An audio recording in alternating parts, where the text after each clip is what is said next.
Sorry for leaving you on that screen for 20 minutes, but hello, hello my lovelies, welcome, welcome in. Happy time zones, happy Monday, I hope you all had a nice weekend.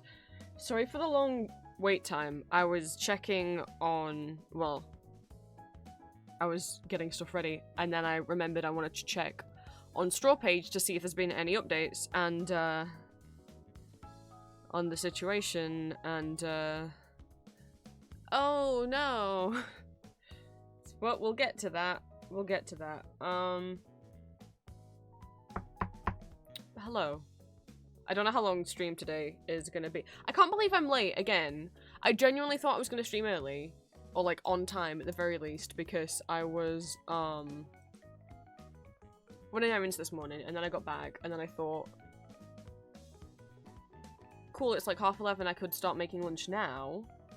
And then eat, and then I'll stream on time for 1 o'clock, if not before 1 o'clock. And then I sat down to, like, check my emails and sort everything out for the day, and then somehow it was 1 o'clock.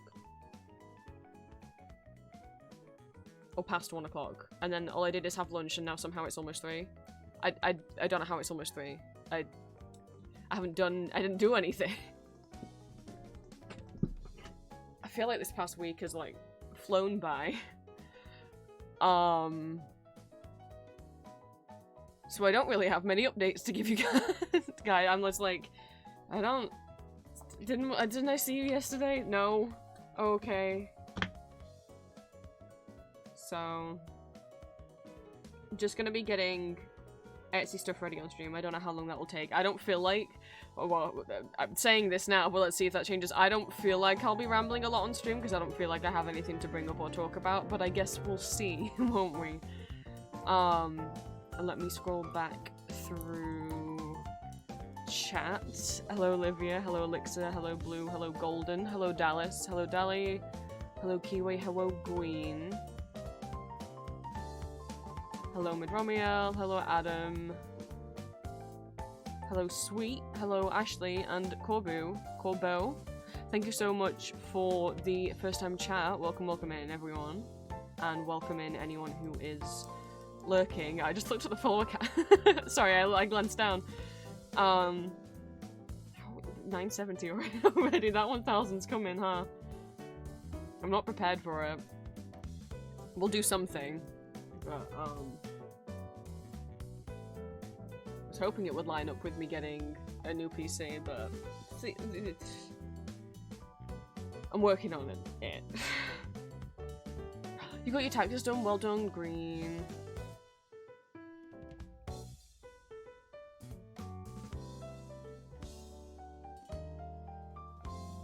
But yes, hi guys. Let me do, since we have some first time chats. If it is your first time here, hello, welcome in. You can call me Prince. I use he, him pronouns. I am a neurodivergent trans vampire man. You're welcome to become one of my children of the night. I'm an 18+ content creator, voice actor, and illustrator, as well as a VTuber and variety streamer. I post tri-weekly ASMR audio roleplays as various characters on my YouTube, both fandom characters from things such as Baldur's Gate, Marvel, Arcane, Call of Duty, and more, as well as original characters and scenarios. And I post 2 exclusive Not Safe for Work audios every month over on my Patreon. All my socials are listed on my card. If you type !socials in chat, a bot will pop the link up for you. And I also have an Etsy shop where I sell original and fan art under the name Empty Masks. We usually stream Mondays and Wednesdays around 1 PM UK time. We'll be working on Etsy orders today. I've only got 2 sheets of stickers and 1 sheet of badges to cut out and make. In terms of updates and things, we'll do the nice update first. I'm so pissed about Straw Page right now. Because some of you will have seen that I made a Straw Page. Yeah, well didn't I make, and I told everyone about it. Didn't I do that at the wrong time, apparently?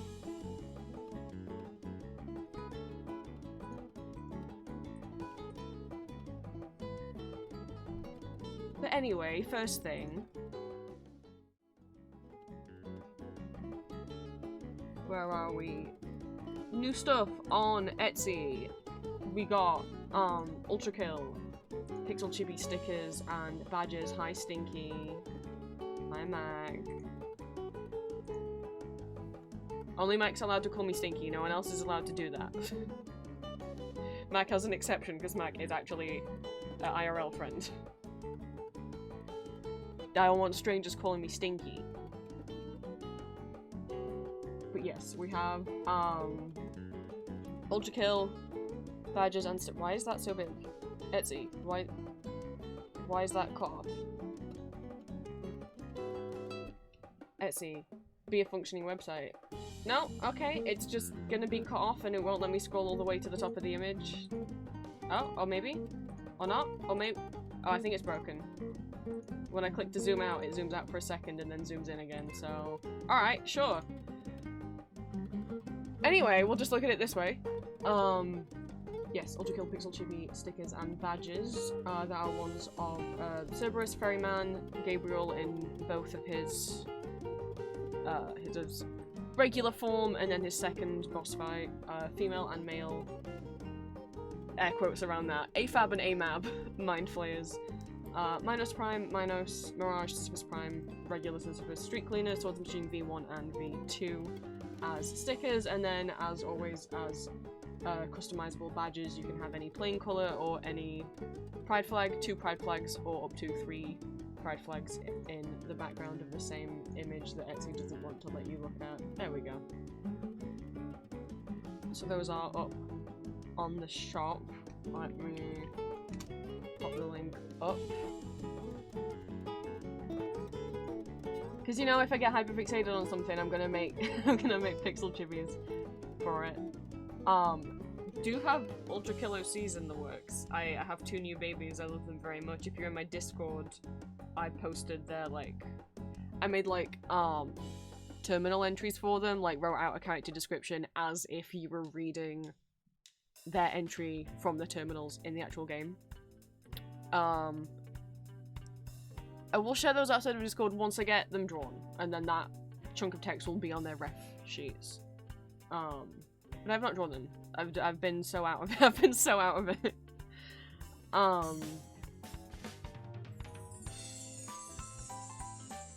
Because I've had, like, headache and stomachache, like, all week. Update on the, health stuff. Still no word about my MRI results. I will be calling them, what, on Thursday? And be like, hey, it's been another 2 weeks. Where are they? I'm just gonna keep calling them every other Thursday.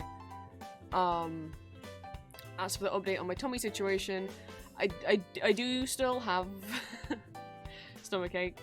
Though it's hard to know if it's the same thing as whatever was wrong before, or if this is different now. It's been 3 weeks now.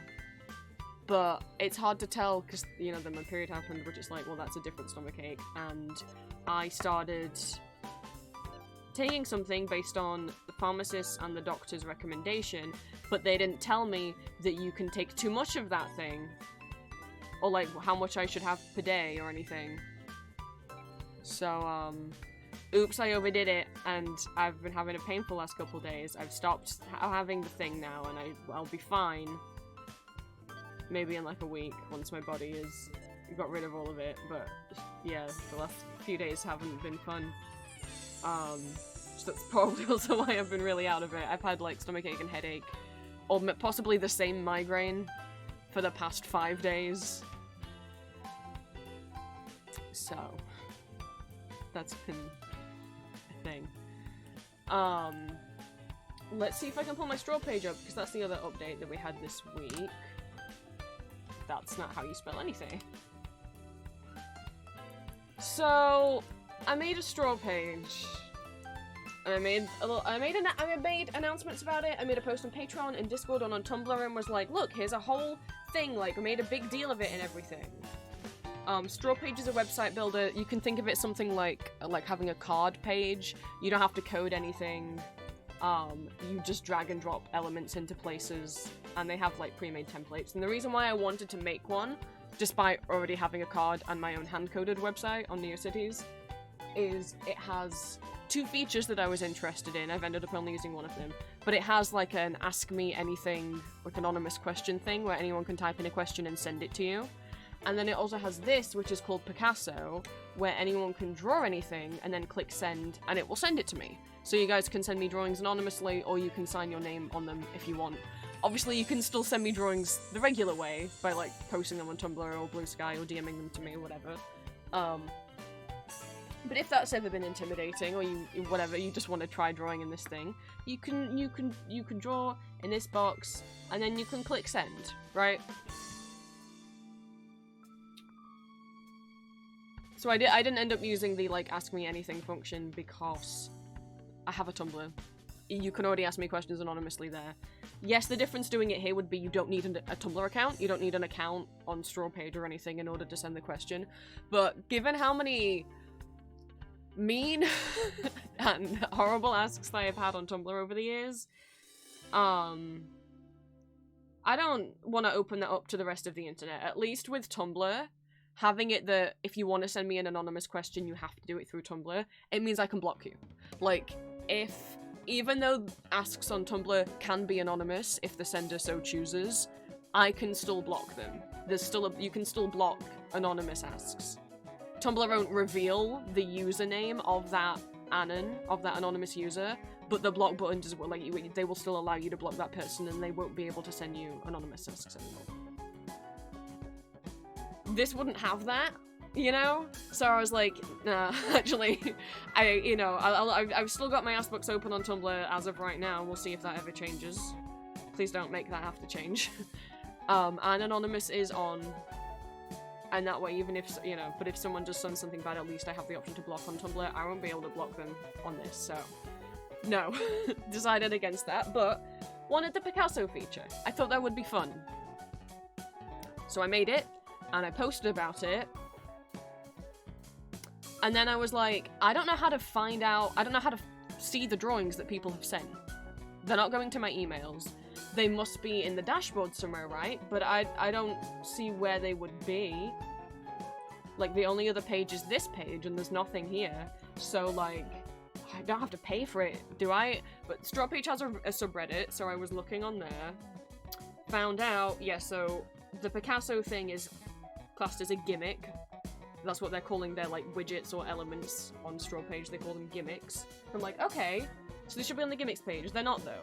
But I guess they'll appear there once someone sends one, right?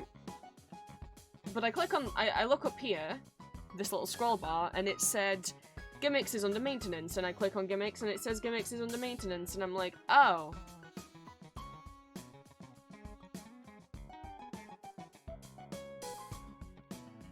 Why is it under maintenance? It's not always been under maintenance, right? It's not like in beta. No, it can't be, because I've seen people post drawings they've received on NeoCities and Blue Sky. So I go on the subreddit to try and find out how long it's down for maintenance for. Yeah, it went down for maintenance because apparently, like, one fucking asshole Nazi on Twitter decided to spam people's, like, Picasso boxes with gore. Not as in kept drawing gore art, but as in somehow actually, like, hacked the gimmick. Somehow to actually, I guess, send, like, actual photos. I don't know. But people were going into their side of things and just seeing tons of terrible images. So I'm like, oh, that explains why it's down for maintenance. Okay, fair enough. Yeah. Get rid of him, maybe put some filters in that can detect, I don't know, Nazi imagery or whatever. Yeah. Okay, makes sense that it's down for maintenance, that's fair enough. And it's been down for a few days. And I was like, that sucks, because what a horrible coincidence that the day that I announced, hey, I've opened this thing, you can send me drawings, is the day that it's down. And I'm like, I hope, even though it's down for maintenance, that the drawings are still coming through, right? I hope that, like, people can still send them. And even though I can't see them yet, because it's down for maintenance, which makes sense if they're holding off any gore from getting through, I'm hoping that, any drawings that people sent, because I know people sent some, because By Nightfall sent 2 and screenshotted them and shared the screenshots in the Discord and said that they had also clicked the send button, so I know there's at least meant to be 2 drawings in there. and I couldn't see them. And I was like, well, hopefully once it's back up for maintenance, they're still there, right? Because I just announced it, and the time that people are most likely to send me some drawings is probably straight after I announce it, right? And I don't want all of their drawings lost to the void. I don't want them thinking I'm ignoring the drawings they sent me, you know? So I checked while I was on the starting soon screen, and,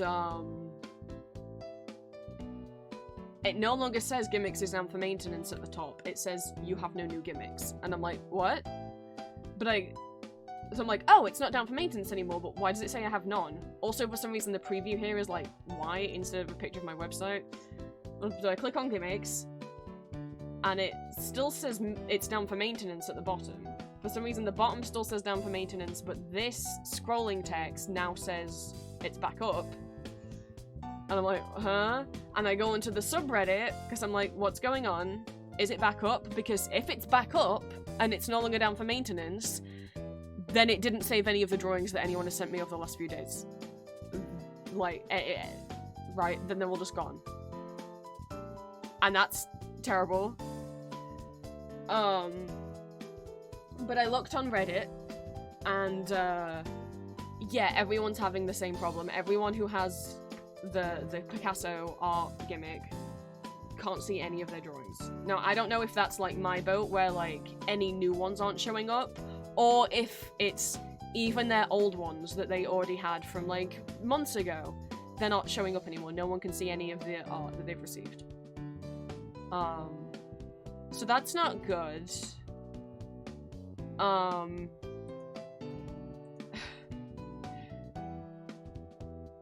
Everyone is getting the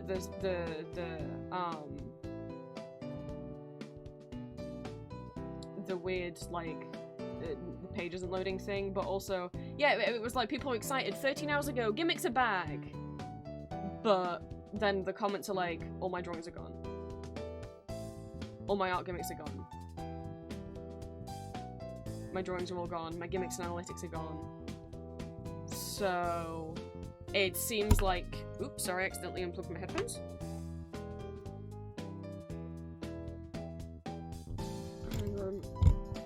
One of two things. Either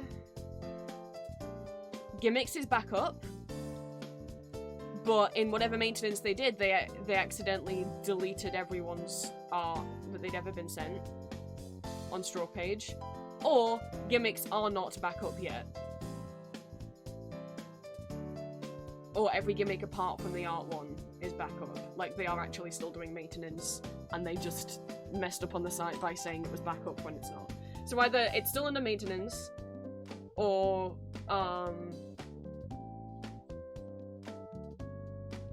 they deleted everyone's art. I hope it's the latter. I hope it's just still under maintenance. There's no, like, customer support or anything on Straw Page. It seems like it's made and run by one guy on Twitter, and it links to his, like, one guy, and the only socials he links anywhere is his Twitter. But if you go on his Twitter page, he does not post on it very often. He's not posted at all about gimmicks being under maintenance on his Twitter. I can't find any kind of page that says, like, that lists, like, site updates.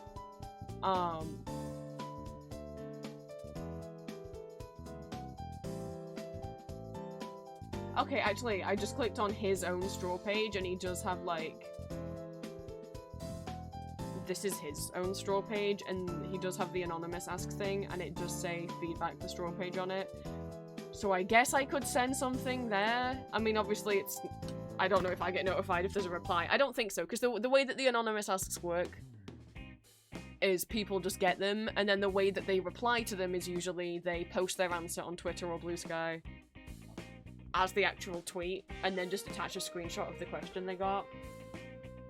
I guess I'll send something on his Straw Page. I don't know if there's a character limit.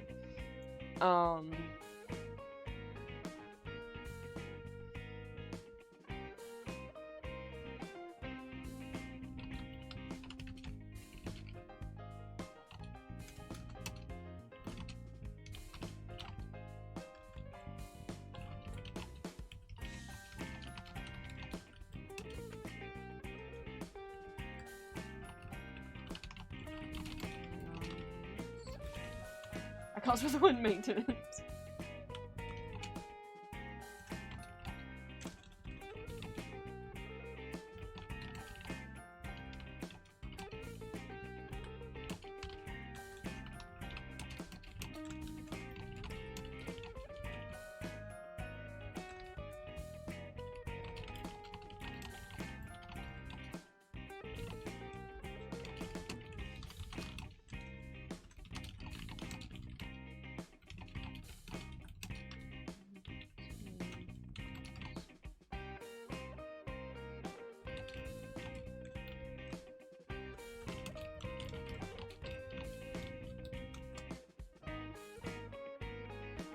Send, I don't know if he'll see that. He doesn't publicly reply to them. It's more for sending feedback than asking questions, but that's, like, literally it.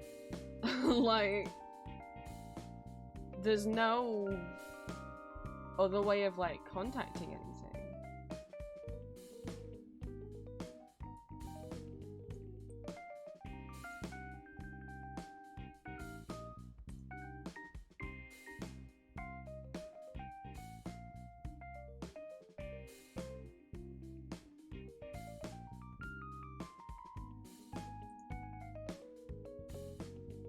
He's not replying to, like, anything on Twitter.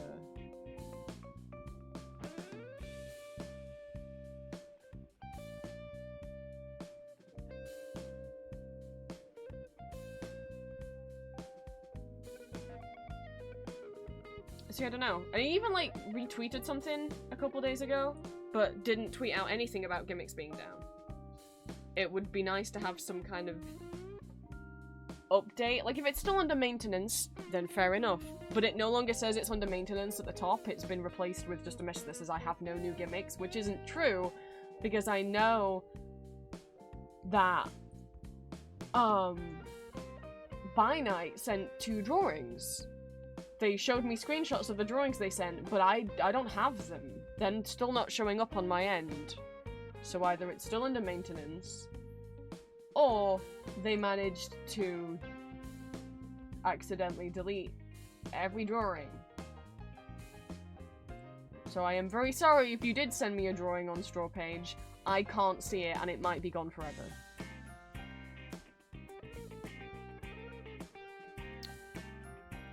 I'd been meaning to make one of these for like a month. Why? The day that I finally make one is the day that, everything, it like shuts down for maintenance, and then everything is gone.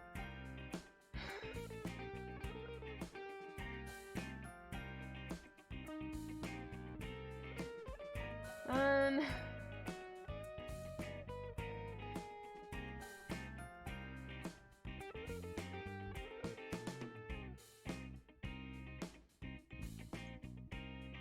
I really hope that it's not all gone. I really hope that everyone's drawings isn't gone. Because like I said, I don't know how many people did send any other than By Night. At least By Night screenshot theirs. But, you know, if people didn't screenshot theirs, then,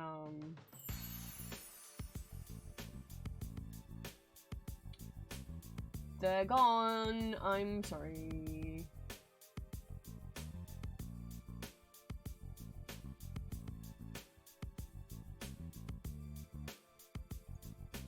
But I guess if you did want like a little website and you don't want to code things, Straw Page is a nice option. Maybe it might be broken right now. But let me like go into my site owl.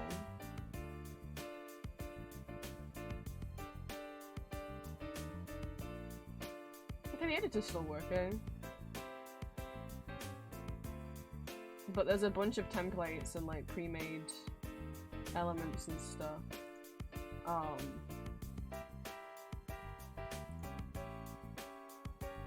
We've got word art, guys. Remember word art? Look. It's word art. A thing that felt so cool. When you were a kid and you finally got to use the school computer and mess around in Microsoft Word. But How can I not make it bigger? But now you look at it and you're like, oh, all of this is really ugly. Can I not make it bigger?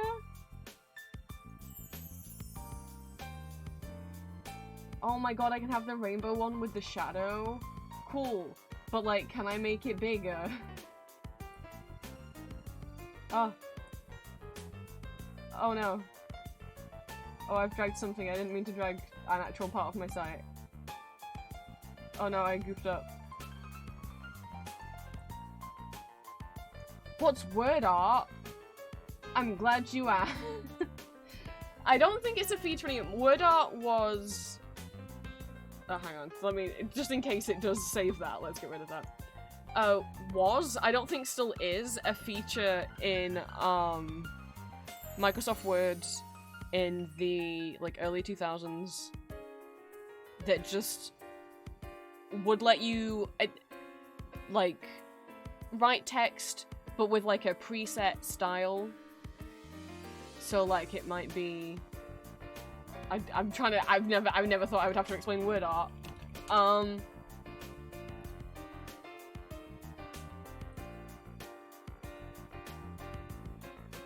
So instead of just, like, you know, typing out a title that you wanted and then changing the color, there were preset word styles, or, like, font styles, but instead of it just being, like, here's a different font, it's like, here is,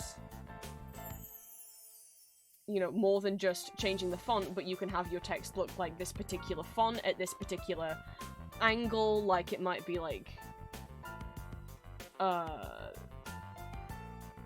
yeah, like at a wonky angle, or it might be like curved, or it might have like a gradient going through it, it might have like a drop shadow.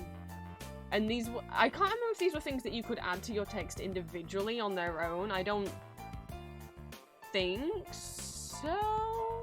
It's been a long time. Word Out doesn't exist anymore.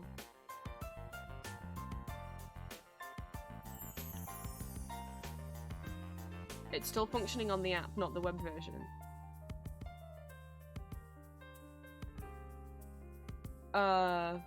What is? Sorry. I didn't know there was an app version of... What do we... Word Out. Oh. I didn't know there was a web version. Well, one, I didn't know there was an app. Oh, but I mean, there isn't. I mean, that's really... Sorry, I'm really confused. If by app you just mean, like, program, yeah, Word is a program, but if you mean app as in, like, mobile phone app, I didn't know there was an app. But also, I didn't know there was a web version of Word. There isn't a web version of Word, is there? I'm really confused.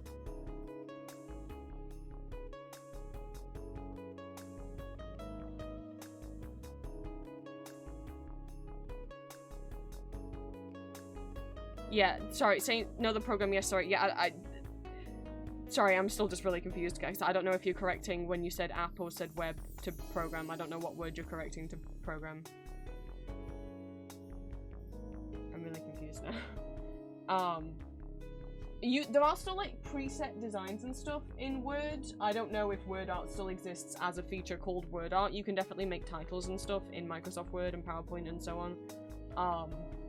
I don't know if it's still called Word Art, and if it is, I don't think it will be likely that it still includes these styles of text.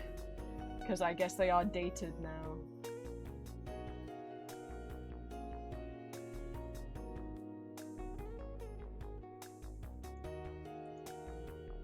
But, that's what Word Art used to be. Is there a website version of, like, old school Word Art? Oh my god. It's Word, it's Windows XP. No, it's not. It's Windows 98.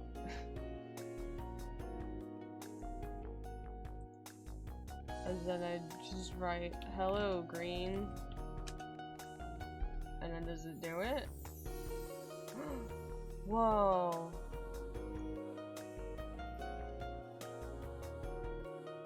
The wiggly blue one. There's the wiggly blue one. I remember liking the rainbow one with the drop shadow. I think it's because it was rainbow. But it was very rare. I never really went on Microsoft Word at home, and we had a PC that me and my sibling and my mum all shared, so it was very rare that I even got time on the PC anyway. And when I did, I was probably just playing, like, CD-ROM games. So the only time I can remember playing around in word art is when we actually got to use the PC at school, but that only happened maybe for, like, 30 minutes once a year. Like, they did not like letting us on those things. Thing where if you can't download the program to your PC, it redirects to a web version. Wait, they made a thing where you can't download the program to your PC, it just redirects a web version. What do you mean you can't download the... I have Microsoft Office on my PC. You definitely can have it downloaded to a PC.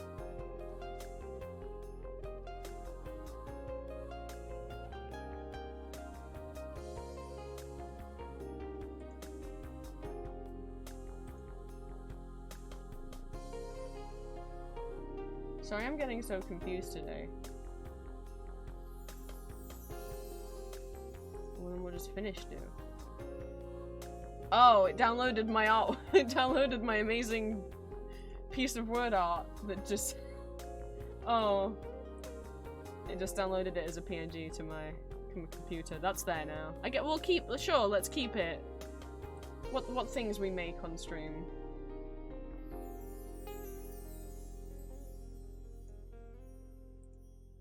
Wow! Hills! Thank you so much for the resub. Good morning. Welcome in. Thank you for the resub, and I hope you enjoy your emotes and your ad-free viewing. I was complaining about Straw Page because it is broken, and I love that I announce, hey guys, I have this thing where you can send me art the day that it goes down for maintenance, and now it's meant to be back up from maintenance, but is still clearly broken, or possibly working, but any art that you guys sent me,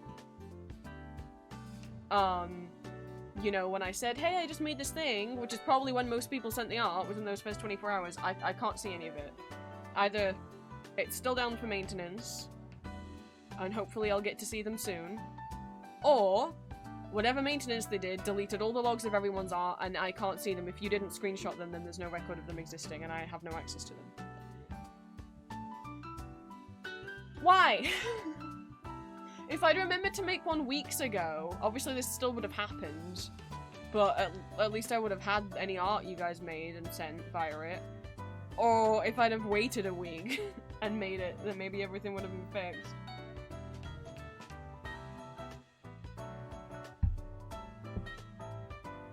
That's all I wrote down to say, is mention the Ultra Kill stickers and badges are up. I have a Straw Page, but Straw Page seems to be broken. I don't know that I did anything else since I saw you guys on Wednesday. So we had a little short stream on Wednesday. I drew Solus on stream. I drew Solus a little more off stream. Get stuff back. Where are we? I know I drew Solus on stream on Wednesday and then promptly, like, had a breakdown. Sorry. I'm sorry about Wednesday. This is why I don't draw on stream, because when I draw with people watching, I just get so... I get imposter syndrome anyway. But especially drawing on stream, I'm just like, oh god, I'm drawing and everyone's watching, and I can't, and I'm drawing like shit, and everyone can see me drawing like shit, and that's just all my brain does.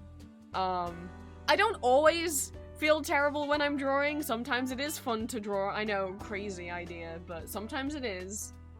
But, I get so nervous with everyone watching that, like, I think that's what makes me make more mistakes when I'm doing it on stream, is because I'm so, like, tense and stressing out. But the drawing came out fine. It's fine. But I was agonizing over it and just feeling like the whole time. So I don't know how many art streams I will do in future. That's why I don't do like art streams much at all anymore. Because I don't like the mental state it puts me into. It's not fun. I don't like people watching me draw. I've never liked it. Like, even as a kid. But, yes.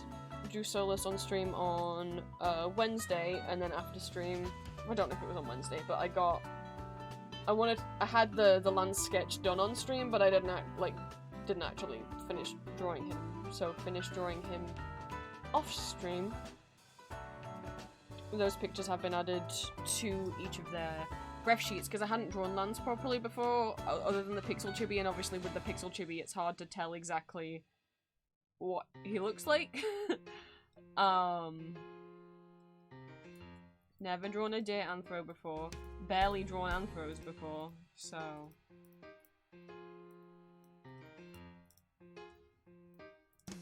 I'm glad I didn't draw him on stream. I would have stressed out so much drawing a kind of creature that I've never drawn before. And then trigger warning, I'm gonna pop up art I did of Solus off stream as well because I wanted to redesign his like angel form. So trigger warning, look away until I say it's off screen. I'm gonna bring up a drawing that has a character that has 4 eyes, so multiple eyes, no nose, no mouth. So look away now if you don't want to see. Because what I had previously for Solus's form is I tried to make it like animalistic, and I didn't like it. It never suited him. I put lion in particular, and I think that's just because I loved the idea of like an angel lion creature, but that's not Solus. And I really shoehorned that onto him, even though I knew it didn't suit him. So he's been freed from that now. This is much more like when I imagine angels now. When I make up random angel OCs or angel AUs, this is how my brain has been imagining them since I got back into Supernatural. So, I like that much better for him. Don't worry, he can still talk. It just, the voice just comes out of him.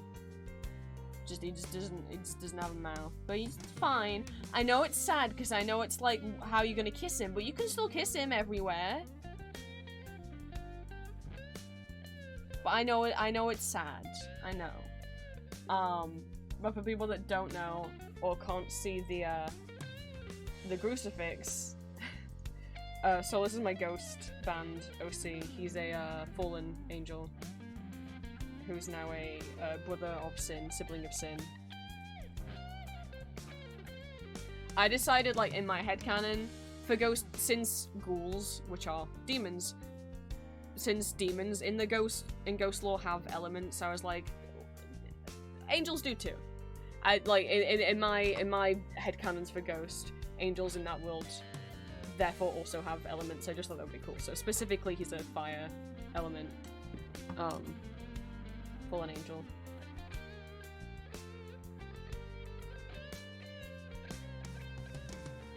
And then Lancelot is one of my Toontown Corporate Clash OCs. Both of them are fandom OCs. And someone asked, like, on Tumblr last week, they were like, do you have any OCs other than the ones in your audios? And I was like, fuck yeah, I do. I would love to talk about them. I restrained myself. I only shared some, but yes, obviously I have many OCs. I love making characters. Yes, Ashley. I played. So for people that don't know, Toontown Online was a Disney MMORPG that was like 3-dimensional. You would make your own like anthro animal, which was called a toon, and they would have like Mickey Mouse gloves. And the whole plot is Toontown is being taken over by the evil cogs, which are like robots, capitalist robots. Like, what a wild thing that Disney made a game where like capitalism and monopolies and corporations are the enemy that you're trying to defeat to stop them ruining small, quaint towns and stuff. There's no irony there, you know? And you could play it for free, or you could have like a paid subscription. And me and my sibling played Toontown Online when we were kids. It was the only MMO that I ever played. I never had Club Penguin or like Neopets or anything like that. The only thing I had was Toontown. But we only ever had a free account, so I never got very far with it. And also, me and my siblings shared the same account. Maybe we did eventually pay for it, because that would explain why. But we shared the same account, so my toon and their toon were on the same account, because you can have up to 6 different characters within the same account. So I could never play. One, I never got to play with anyone else, because we couldn't play with each other at the same time. I mean, we only had the one PC anyway, so, like, even if we had separate accounts, we only had one computer between us. So it was a really lonely experience playing Toontown. But also I didn't get to play that often anyway, because my sibling had the PC most of the time. I did try play it a bit once I got my own laptop, but then it's like, well, now I've got to start from scratch. I can't, if I want to make my own account. So it just, eventually I stopped playing and then Disney took it offline and killed it. But much like with Club Penguin, fans were able to preserve the game and all of its like character models and textures and everything like that, and you can still play in Toontown. There's a bunch of different fan servers, fan recreations of the game. The main one is Toontown Rewritten, which my sibling and my mum both played, and I was very aware of for a long time. And Toontown Rewritten is very much like, here's Toontown Online, it's back. And obviously all the fan ones are free as well, because I don't think legally they can charge money for them. Since it's obviously Disney's game, even though they're not doing anything with it. But I never played Toontown Rewritten, and my sibling and my mum both play on it, and constantly complain that Toontown Rewritten crashes all the time. And that's what, like, that's a constant complaint I hear about it, is that it crashes a lot. But it is one of the most faithful recreations. A lot of Toontown revival projects change the game up a lot and add their own things to it. But if you want to experience Toontown how it was when you played it as a kid, then Toontown Rewritten is the most popular one. I don't play that though. I play Corporate Clash, which is my personal favorite. I love Corporate Clash so much. I would have never got back into playing Toontown as an adult if not for Corporate Clash. Because Corporate Clash, let me find pictures,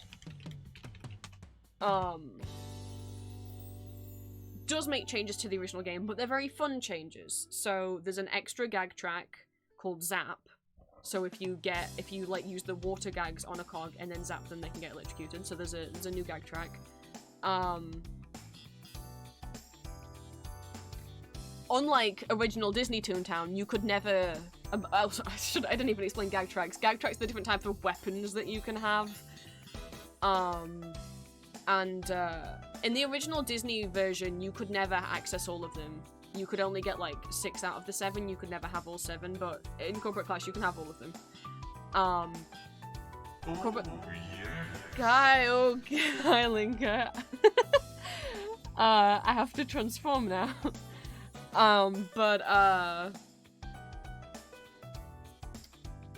But Corporate Clash also has a new original cog type called board bots, which are all their own new original models. They have extra like worlds that they created, and they have their own original boss characters called managers. Some of them wander around different streets, some of them are like the final boss of each area. And I love them so much. My reason for picking Corporate Clash is literally because of their own original characters.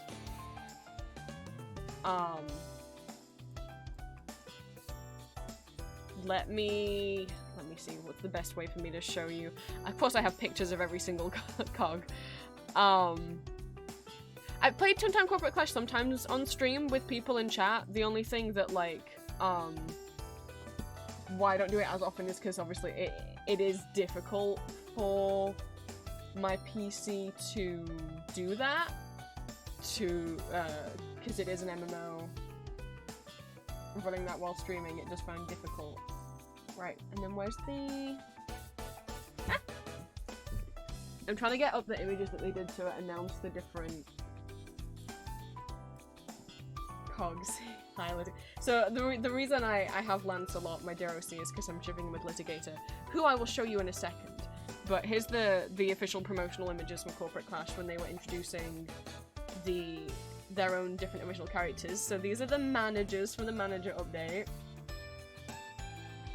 There's Best Boy. There he is. Oh, he's such a silly guy.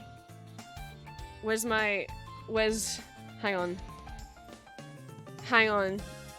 Also, I didn't get my webcam set up in the right position.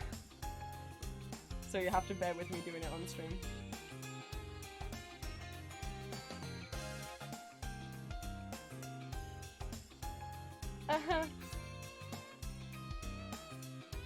No! God, it's such a pain to balance it. But it will balance. You guys see it balance. There we go. Wah! Did I scare you? He's such a good boy.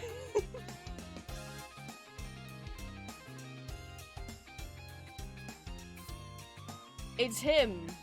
It's the guy. It's the same guy. There he is. It's him. He's the guy. Corporate Clash has 3 plushies they've made with Makeship. I do have all 3 of them. But this is the Duck Shuffler. That's his title. His real name is Buck Ruffler. He's a cashbot manager cog. His head is a slot machine. He has a gambling problem, but I can help him. He's a silly guy. The reason anyone in chat is saying spin is because he has a lisp. He can't say spin, so he has to say spin, spin, spin. He's a very silly guy. Can I grab the others without everything going to shit?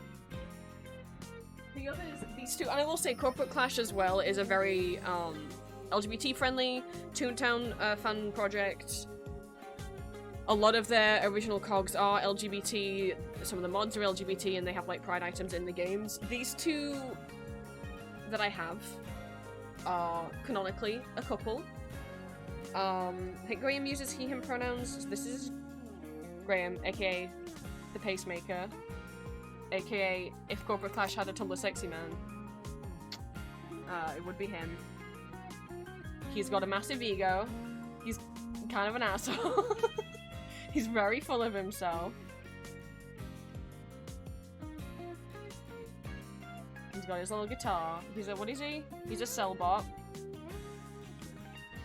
He is also a speedy boy. He runs real fast. And he has a boyfriend. They gay. This is Flint, aka Firestarter. And I love him. He's a boss bot. You might think he looks real scary, but he's actually really, really shy.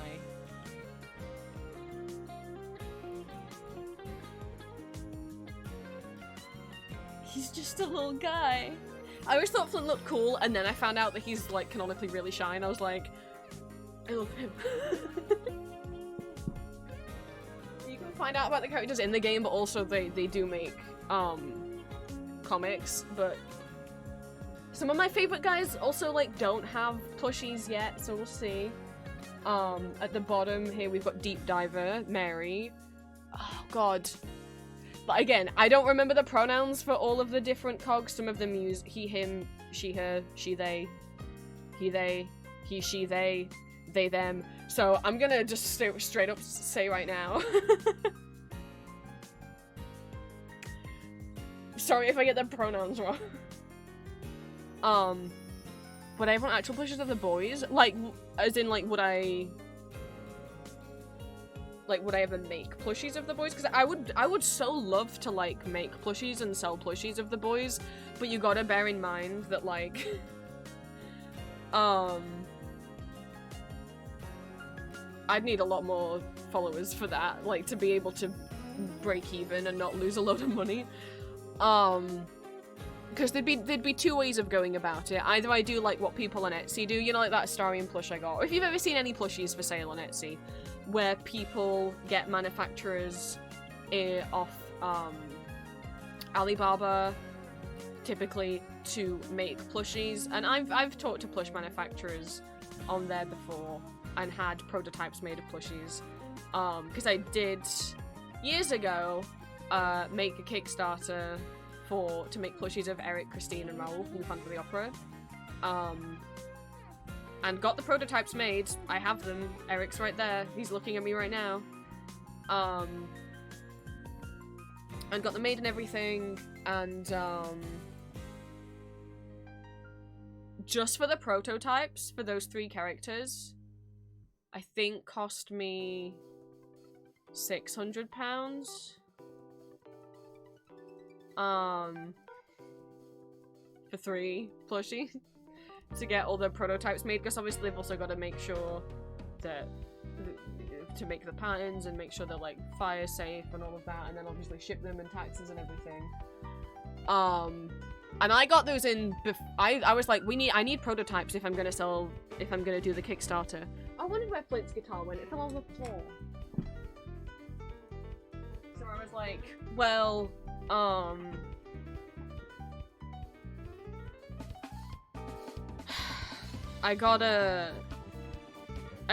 people aren't gonna promote the Kickstarter unless I have plushies. And like, the only reason I did the Kickstarter and committed the money for the prototypes was because and like I wasn't making this much money back then, so that was a lot. I mean, it's still a lot now, but was because I like had like a Google Docs survey where people would answer, yes, 100%, I am going to buy these for this price.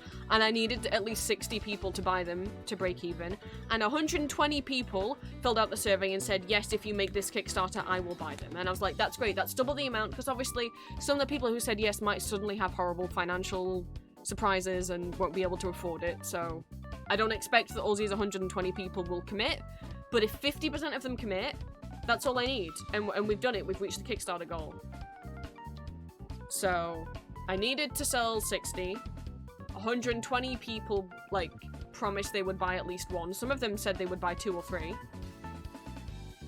And in the end, 12 people supported the Kickstarter. And it failed. It didn't reach the goal, so they didn't get made. And I lost like £600 that I spent on the prototypes. So that really was like, oh, right. So even if I like the realization, okay, so most people who say they will buy something won't actually buy them. Okay. I don't want to take that risk again.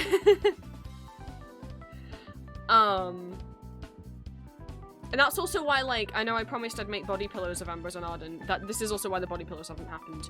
Because it's so much money to get the design and get a prototype made, and it costs so much money then, obviously, to manufacture each plush.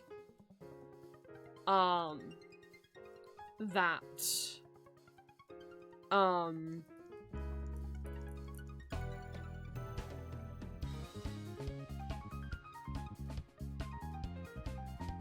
can't do that, like... I'd need like 1,000 people to say, yes, I'll buy one, for me to even consider doing it that way and actually like manufacturing and selling them myself. Option number 2, and obviously then I'm gonna be responsible for shipping everything out, and I don't know, like, if I got like 100 plushies made from China and then they were shipped to me, I don't know what shipping that's gonna cost. I don't know if I'm gonna be charged like surprise like custom and import fees. I have no idea how to calculate or account for that at all. Or predict how much that's gonna be. Option number 2 would be make ship. I have done, I've bought multiple plushies from Makeship. I have 2 of the Welcome Home ones, 3 of the Toontown Corporate Clash, 2 of Idolo Mantis's, Girls and Monsters, whatever that comic's called, and, I pre-ordered Gabriel from Ultra Kill.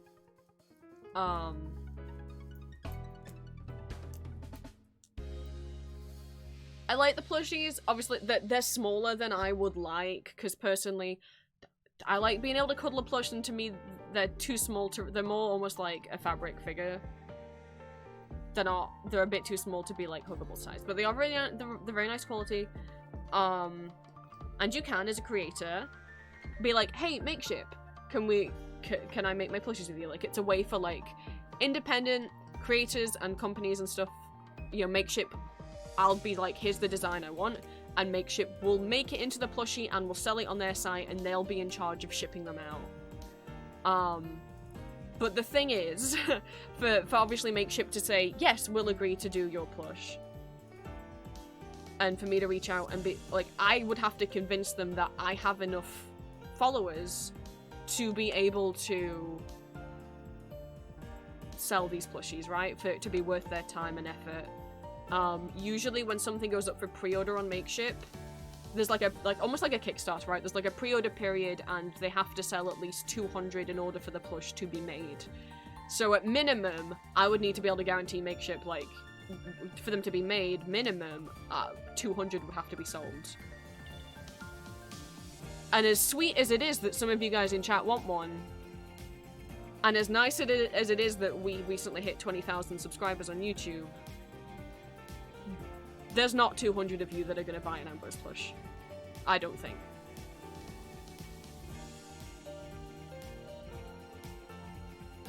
Like, in terms of how many of you, like, not even 200 of you have bought an Ambrose sticker. So to then commit the money for a plush, you know, there's just not enough of you that would actually buy plushies of them for me to be able to make plushies. Whether I went to a manufacturer directly myself and me handle the shipping and everything, I would make a loss and end up with boxes of plushies in my room and lose thousands of pounds. Or go to Makeship just to have them reject me, or say, okay, let's test it, let's do a pre-order period, only for the pre-order to fail, essentially the Kickstarter to fail. Like, that's the reality of what would happen if I attempted to make plushies. So, would be a lovely thing to do, but like, the only other ASMR creator that I know of who has made plushies with Makeship and successfully sold them is Yuri Voice, and he has over 100,000 subscribers. I'm not near that. And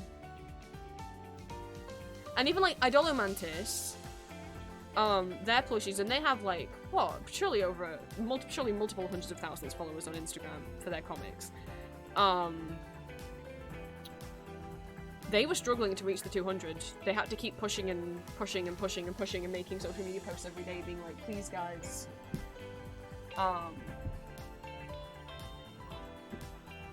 you know, I want to hit these goals. And that's someone with way more followers than me.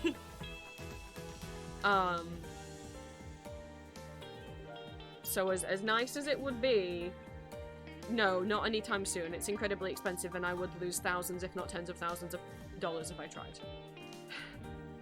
So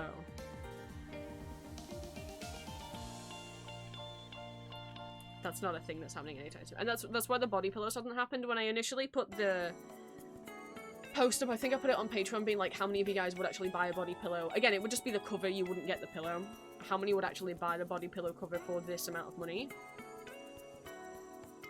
I think I would need to, minimum order quantity is like 50, so I'd need to sell like at least 40 to break even. You know, because obviously I would price them more money than they cost to manufacture, so I'm making some kind of profit. My concern is like how much I'd have to price them, because Etsy takes such a big chunk in fees. I have a terrible habit of undercharging for things on Etsy. Whenever I've done any kind of big project where I've done plushies or clothing, I've ended up making a loss and not realizing, because I'm like, but I'm already charging like 50 or 80 pounds for this thing, and I'm like, I can't charge more. People aren't going to pay more than that. But it's like, but even ignoring if I want to make minimum wage, because these were plushies and clothing I was sewing myself. Even if we ignore the man hours, and making minimum wage, like, just the price of the fabric alone is expensive. And then Etsy takes a big chunk in fees. And then if someone's got a promo code, if Etsy's like sending them a promo code because they had it in their cart or they're a returning buyer or whatever. Yeah. I have a bad history of like whenever I do like a big project that I actually like don't make any money, like in terms of a big new product on the store, that I actually end up making like no money often. The last one being when I got all the I think with the JVIC keychains, I am charging enough for the keychains that I'm making a profit, but it's only a few pounds per keychain. After you take off the fees that Etsy take and how much they cost to manufacture. I'm not making big bucks off keychains. I make a higher profit margin off stickers than I do off the keychains, but I don't feel like I can charge more than £12 for a keychain. Other people don't. So maybe they use a cheaper manufacturer than me. I use Up Creatives, who are based in the UK. And all of their stuff is made with recycled materials, and obviously because they're in the UK it's cheaper shipping, but also less like air, like plane pollution, you know. But obviously some people will go for cheaper manufacturers that are in China on Alibaba, AliExpress, you know. But if I did that, I'm like, I don't know what quality I'm gonna get, I don't know how much that's gonna cost me in shipping, I don't know if there's gonna be import customs fees on that.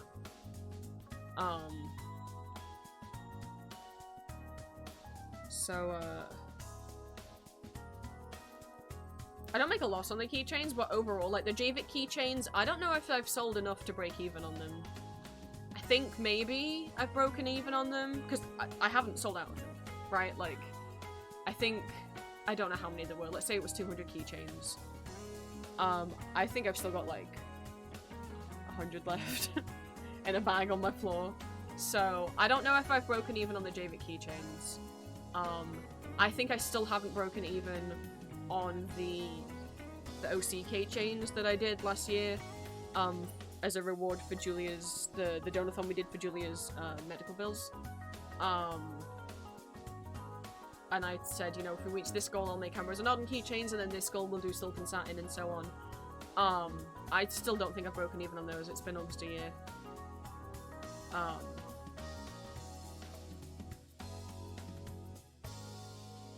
Which is why the majority of stuff in my Etsy shop is the stickers and badges, because I make those myself. I make a profit margin on them. I'm not paying loads of money for someone else to manufacture them.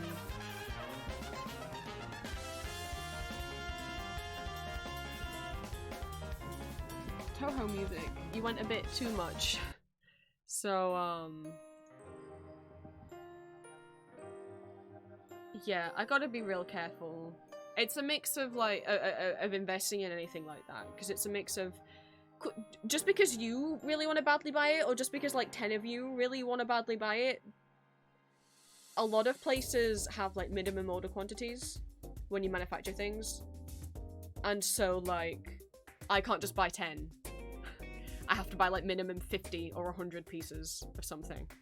And then places that don't have a minimum order quantity, that don't have an MOQ, the smaller amount you buy, the more it costs to manufacture. Like with Zap, it costs more per keychain if I was making 25 than it would cost if I was making 500.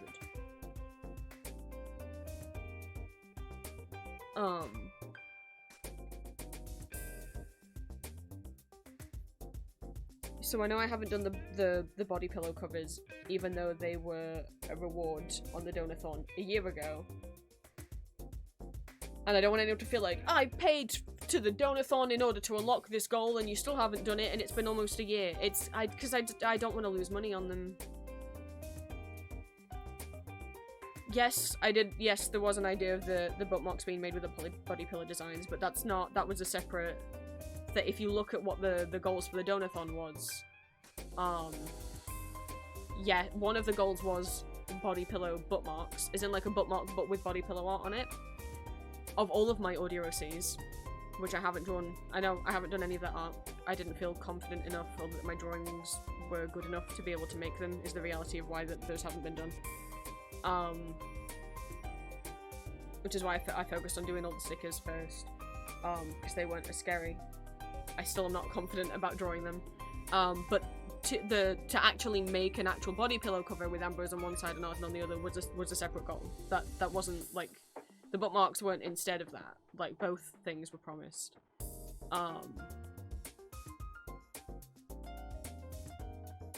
And if I were to get them made, it would probably be through Vogue Race. But I know Vogue Race is very popular, so it, like, things can take a long time. But again, I haven't done the art because I just haven't felt confident enough in my drawings that they would look nice. I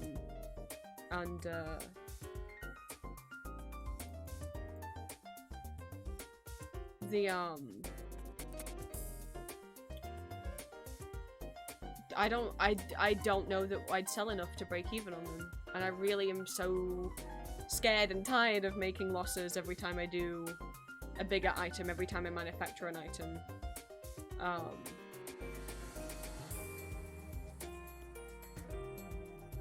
You know, every time it's something that I'm not personally making myself. It's just such a risk. And I know it makes the shop more boring, that it's just like stickers and badges, stickers and badges, stickers and badges, and obviously whenever I get to have a Comic-Con artist alley table again, I don't know how I'm gonna pick what to bring because I don't have all these nice, unique stickers and keychains and pins and stuff. I just have like 100 billion stickers.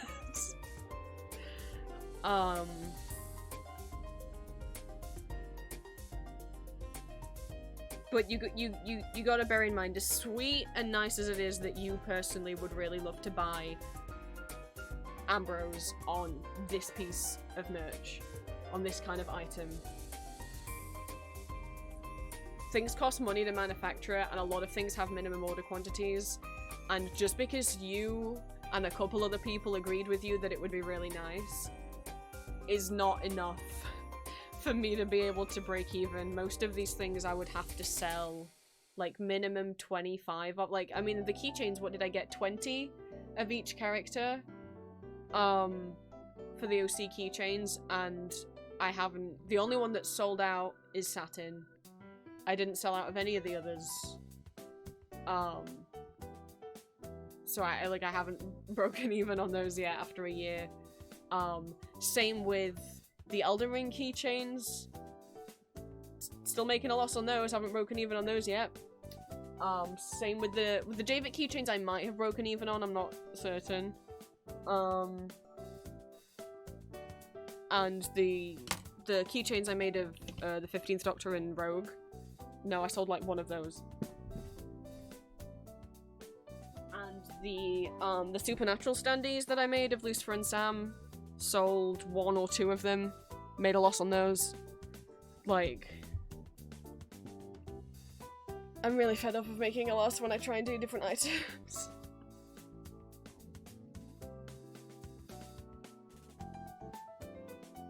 And it's not just like, oh, I lost a little bit of money. Like, the standees, it cost me something like over like £300, like between £300 and £400. And I sold 2 at £25 each. So that's not that's a loss.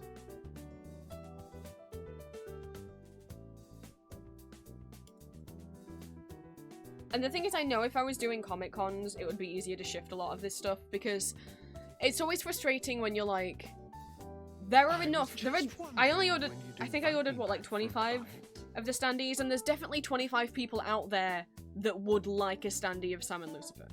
They exist. But they just don't know or can't find my shop. Like, that's really what it is. It's people not knowing that it exists or not being able to find that it exists. Whereas at a Comic-Con, your audience is right there. It's not hard to find your target audience. They're all around you.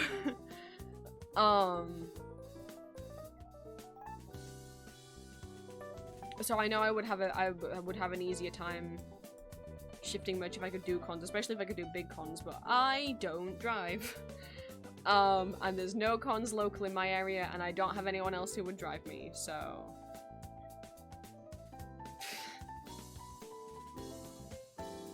maybe if I was doing cons more frequently, I would risk doing bigger things, but that would only be fandom stuff, because again, very sweet that you guys love my characters, but let's face it, the most followers I have on any platform is 20,000 on YouTube, which, as amazing as that is, in the grand scheme of YouTubers, isn't actually considered a lot, and it's definitely not enough for me to try and sell off old OC merch, like the keychains that aren't selling at Comic-Con, right?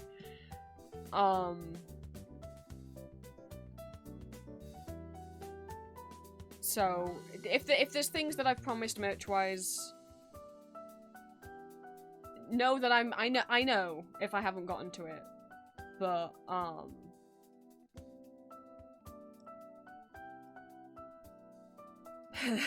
and the other thing with the body pillow bookmarks is, because the art would be suggestive, I don't know that any printing company would take it. Most printing companies will not print, not safe for work art or suggestive art.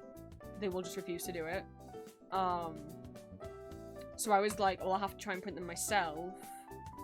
And it's been hard trying to find the right paper and stuff that won't fade, and like my printers, to answer Sweet's question, is just, what is it? It's a Canon TS500, I think is what it is. It's just like a basic normal printer. It's not anything fancy. I don't have any kind of fancy sticker printing, sticker cutting machine. I don't have a Cricut, or a Juliet or anything like that. I have, what is it called? It's all stuck together. Oh, great. I've knocked the cable that keeps my second monitor turned on, so that it fell out again. I have such a professional setup. I've gone through a lot of different sticker papers, because whenever I find a sticker paper, the company disappears or something. So at the moment, and what I've been using for the last year is Ice Professional Inkjet Photo Paper. This is the self-adhesive matte 120 GSM. Because frankly the glossy looked weird. I didn't like how it looked. And then I used the same paper for the badges, but like it's the matte, but it just doesn't have the adhesive on the back. So I print them myself and then cut them out, which means unlike if you were to use, you know, Zap or Sticker Mule or whatever. I heard shit about Sticker Mule though. I don't know. Point is, you know, if you were to get them manufactured by a different service, you'd end up with a lot of I'd end up with a lot of dead stock, and again with probably not breaking even. Whereas this way, I literally make the stickers to order, so I can't really make a loss on the stickers. I mean, yeah, I buy the sticker paper in, and that costs money. But ultimately, I make more money doing stickers this way than I would doing them any other way, because I don't have to order 100 stickers of one character to then only sell like 2, right? Obviously, if I was getting like 100 stickers, 100, 200,000 sticker orders per week, I wouldn't be able to cut them all out by hand. I wouldn't have the time, and my hands would fall off. But I get like between 15 and 20 orders on Etsy on average a week. If I have a new product up at Christmas, obviously it goes up in November and December, and if I have like a new product launch, then it'll go up for a bit, but it's been pretty consistently about 15 orders a week for the most part of the last few years. Sad Frog I did get manufactured. Sad Frog I did get manufactured with Zap because he's a freebie sticker that I give out with every order, and I didn't want to have to cut all those out. Especially with the JVIC pre-orders where there was like over 100 of those. I'm like, I don't want to sit here cutting out 100 Sad Frogs. I'm just gonna pay someone else to do it with a machine. Which we are starting to run low on the Sad Frogs. I don't know what to do, whether to just restock them again or find a different doodle to like switch out and be like, oh, we've got a different new freebie sticker with every order.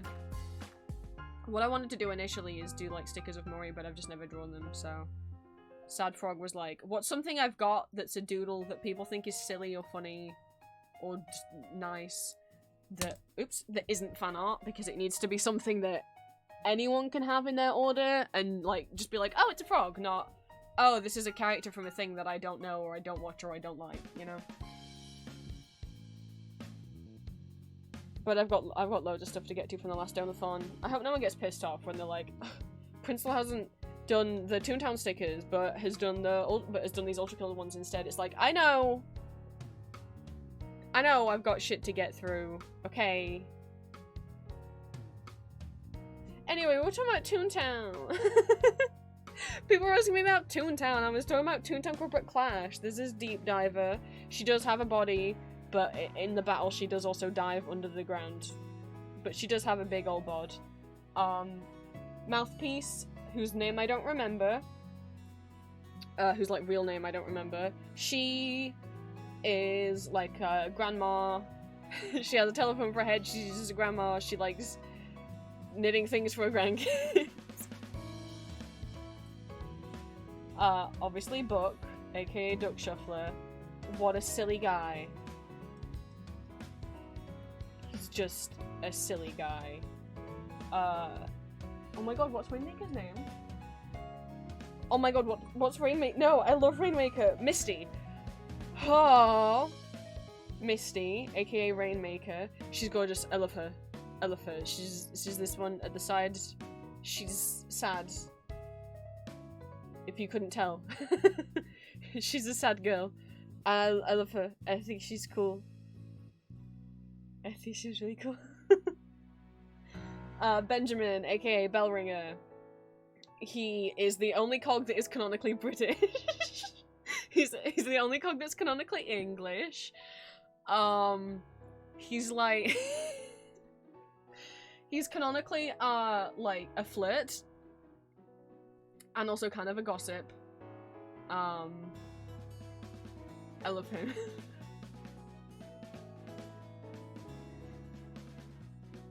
Oh, hi Dave. I forgot you were up here.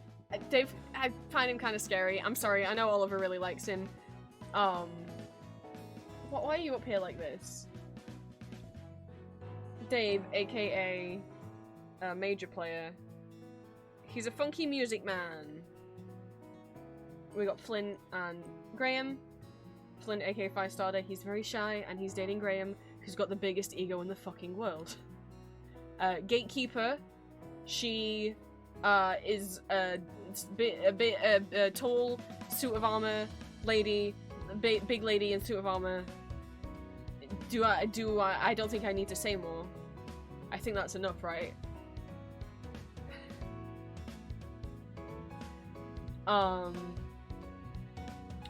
Tree Killer, is that what the fuck he's called? I don't even know his real name. He creeps me out. He's got a log in his mouth that he's chewing on, and he's into deforestation. Fuck him. Plutocrat. He has like a moon for a head. He's like an old-timey Chicago or like New York gangster. He's got some skelecogs that work under him. All of them are named after like creatures from the underworld. In Greek mythology. He's like 2 feet tall. Chip! AKA, oh my god, what's Chip? What's Chip's title? Oh no! Chainsaw Consultant. AKA Chip. He does normally have pupils, he's just going through it right now. I love him. I love him. I hope he's the next plush they made. He's got a chainsaw for a face. Normally the little lights on the side of his head are green, but when he gets too stressed out, they go red, and then his pupils go away. He's just trying to do his work, and he just keeps getting bothered. And the people who work under him are just annoying and incompetent. I really like Chip. Brian, aka Pre-Thinker. Looks cool, cool theme, but like, I have a problem with him, and it's that, canonically in the lore, because Corporate Clash also has like a website called cogs.inc, which is the website that the cogs use, and if you can find the secret hidden passwords, you can quote-unquote hack into it, almost like an ARG kind of thing, and read different profiles. So, Book was... I can't remember the situation of what he did to Book, but the reason why Book struggles to, like, talk properly is because he did, like, experimental fucking experiments on... He did experiments on Book, and it left him potentially, I don't want to say brain damaged, but, like... at the very least, not able to talk as well as he used to. I can't remember what the situations were for that. Whether it was like, he was like, saying it as a way to like, I don't think it was to get rid of Book's gambling problems. I think it was just like a, hey Book, you help me with this thing, it definitely won't harm you. Oops, it definitely harmed you. Fuck you! You hurt my silly boy! He's also kind of full of himself. He thinks he's smarter than everyone, but I mean, look what you did. Witch Hunter, I can't remember his real name. He's styled to look like a kind of pilgrim kind of guy. Like, I like his look, but like, he is called a witch hunter. So I don't know enough about his lore to know if he has been drinking his Respect Women juice. Hopefully so. And then the boys at the back, or, well, not both boys, we got a little boy. What the fuck is his name? I'm just gonna call him Junior because I forgot his actual name, but he gets nicknamed Junior. He's the son of the, so each, oh my god, there's different cog types. So there's Cellbots, Cashbots, Bossbots, and Lorebots. And then in Corporate Clash they made up before a 5th class called Boardbots. Each of those has like a top cog that are massive. Normally they don't have legs and they're just kind of on wheels. They are gigantic. They're higher up than any of these guys. So he's a Nepo baby, canonically. His father is the Cellbot leader, who's God, is the Cellbot leader's called VP? It's like the VP, the CEO, the CFO, the chairman, something else. But he's literally canonically a Nepo baby. So he was put in charge of being a manager just because his dad owns the company. Is in charge of like all Cellbots. But he is a very lazy boy. He just likes napping and eating, don't we all? And he doesn't do any of the work that he's supposed to do. But to be fair, he also like didn't ask for the job really in the first place. Like, as much as he's a Nepo baby, he's also like a reluctant Nepo, but he's like, his dad's just like, this is what you're gonna do, son. But he doesn't do, he just like falls asleep on the job. And then Featherbedder is an owl and likes sleeping. That's the manager. That's the managers of Corporate Clash. Does that plane actually say anything? I don't know. But wait, there's more. These are the board bots. So this is the new original cog class. The chairman who is like the top of every cog. This is the guy at the top, even in charge of the other, the Cellbot leader, Cashbot leader, etc. He is like a foot tall. His head is a chair. It's the chairman. He has an assistant called Thomas. He's back here. I forgot his title. I feel bad for him. I bet he just looks like he's scared all the time and gets bossed around all the time. Poor guy. And then we have just, again, regular cogs that you just find on the street to battle don't have individual unique names. But here's all the current new board bots. There was board bots before, but then they did an update to like change them all up. My personal favorites. I really love Insider. Julia says he looks like Marvin the Martian from Looney Tunes. I love him. He's giving Spider-Man Noir to me, but I guess meets Marvin the Martian. I really like inside it. Julia really likes Circuit Breaker for some reason. Every time we walk past him, she she makes comments. I also really like Magnate, which is this the eagle crow guy. He's got little I guess he's a crow. I said eagle because his model was originally just a recolored Legal Eagle model. Legal Eagle, not the YouTuber. It's a cog in Toontown. That's from the original Disney game that existed before the YouTuber did. He's got tiny little glasses on the bridge of his nose. I think he looks cool. I do also like paper hands. This little paper, his face is made of paper. I just think they're neat. But wait, there's more. Because they replaced... No, the Lawbots is the VP. Well, then I forgot who the Subbot guy is. The VP... Is it VP? Anyway, there used to be a law... No! CJ, Chief Justice, used to be the Lawbot leader. I was right, Subbot is VP. He's not in the game anymore, they replaced him. I don't know why. Maybe because they just were like, all of the 4 bosses are guys, one of them should be a girl, and maybe that's why. I wish there was some reference to CJ in the game, though. He was like quite a beloved character from the original game. But they replaced him with a new Chief Justice, who's a lady, but not just her. There's like, she has 4, there's 4 like top Lawbots that work directly under her. And I need to kiss one of them. So this is the litigation team. I forgot what the lady's name is, who's the new Chief Justice replacement, because I don't think she's called Chief Justice. But we've got... I can't zoom in on everyone, this is not a good image. I'm gonna have to do this. This is the stenographer.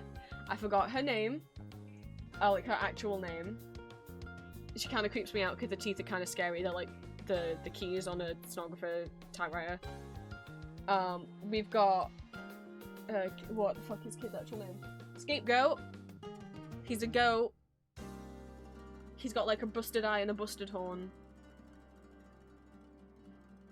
He's like quite a bit shorter than all the others. They kind of pick on him a bit. We got Briefcase Man. What's he's called? He's got a name that I don't remember.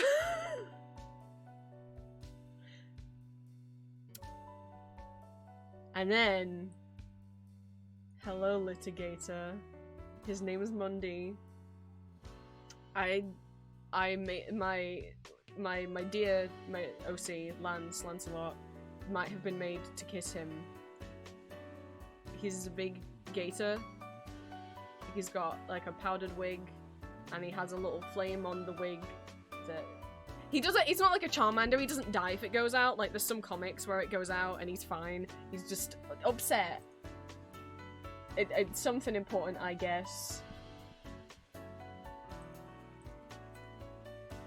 But I love Corporate Clash. And you don't have to know anything about the lore to, like, enjoy the game. They have other original characters. There's other original characters that show up exclusively on April Fools and Halloween events. There's a couple vampire cogs. There's a recurring comic that they do. This is Count Earl Claim. I love him. He's like a vampire cog, but also what if a vampire cog had a Phantom of the Opera thing going off. Love him. They also made like a April Fool's version of him who's a cousin called Count Earl Fit, which is like a weird buff Chad version of him. But there's a recurring gag that every year he breaks into the same Toon's house. To try and like... and just keeps terrorizing. and then what they did with Count Earl Claim is they made a parody comic where Count Earl Claim's now breaking into his house, and it was made with all this like weird PNGs. But here's Count Earl Fit.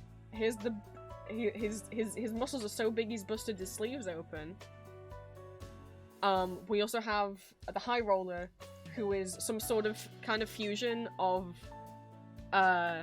Duck Shuffler and the Major Player, who exists at purely during April Fool's time.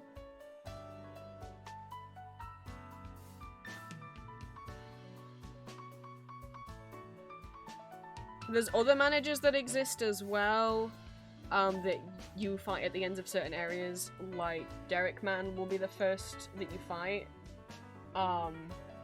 He's got this toon perpetually trapped in a cage. I think maybe secretly they like each other.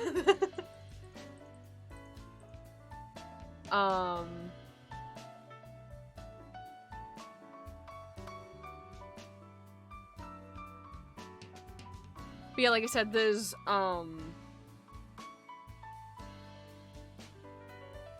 comics. Again, look, this is the Toontown team. These are their, like, original Toon characters.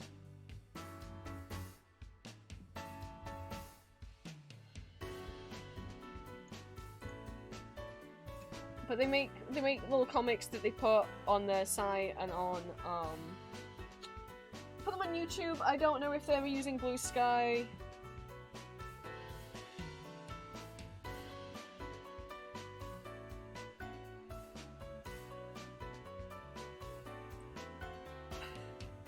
Sorry, scrolling.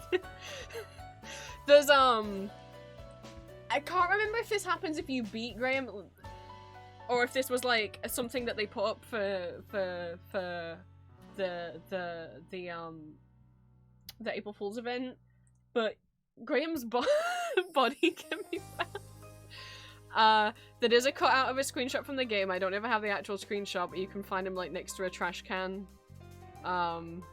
in the game. Just, having a rough day.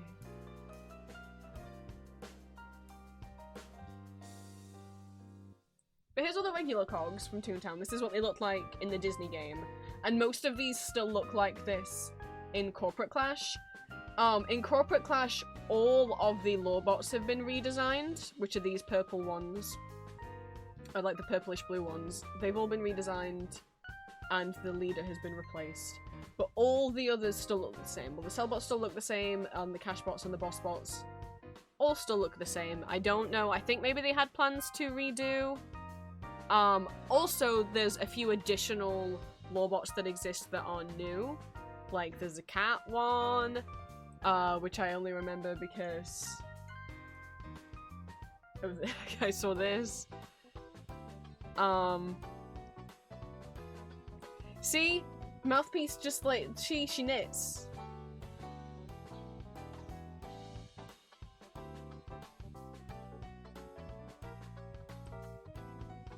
She's just a grandma.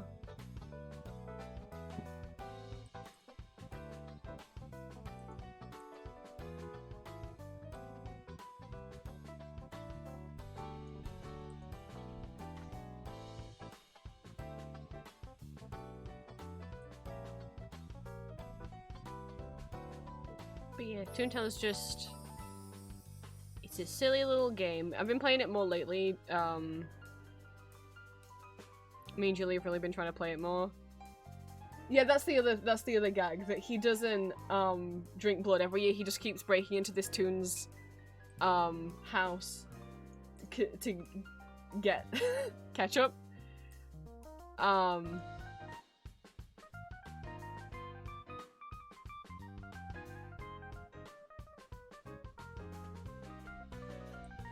And then this is his stupid buff cousin.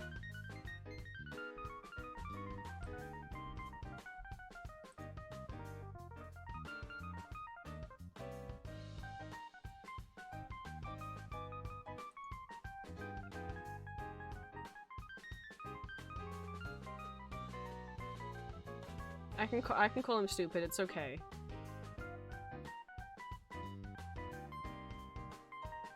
Yeah, where's some others?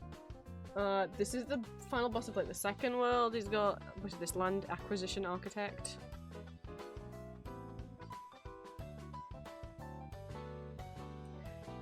I just like Mundy. He's so polite. We can also, that's the other thing with the Corporate Clash team. Well, I mean, they're really sweet. They're really dedicated to the game and updating the game frequently. It's still getting updates.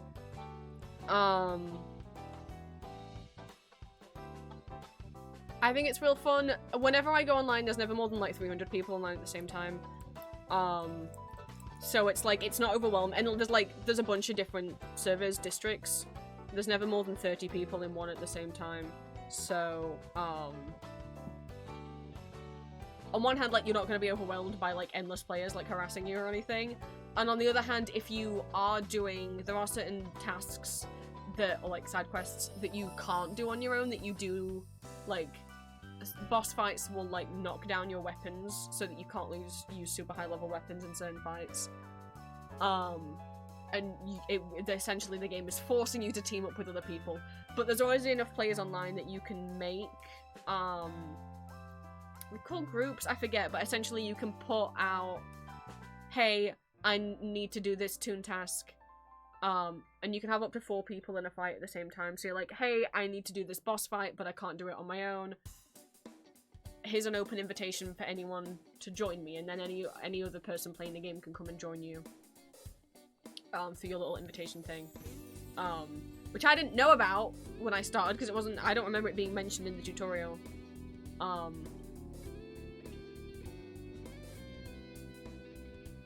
So if you are ever wanting to approach like a building or a boss fight that you don't feel capable of doing on your own,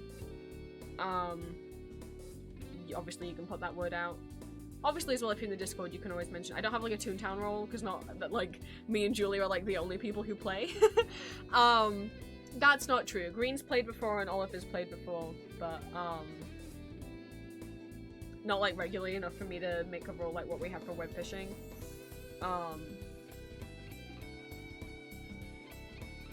I don't know, Adam. I don't know what you saw. Red Squid, welcome in. Thank you so much for the first time chat.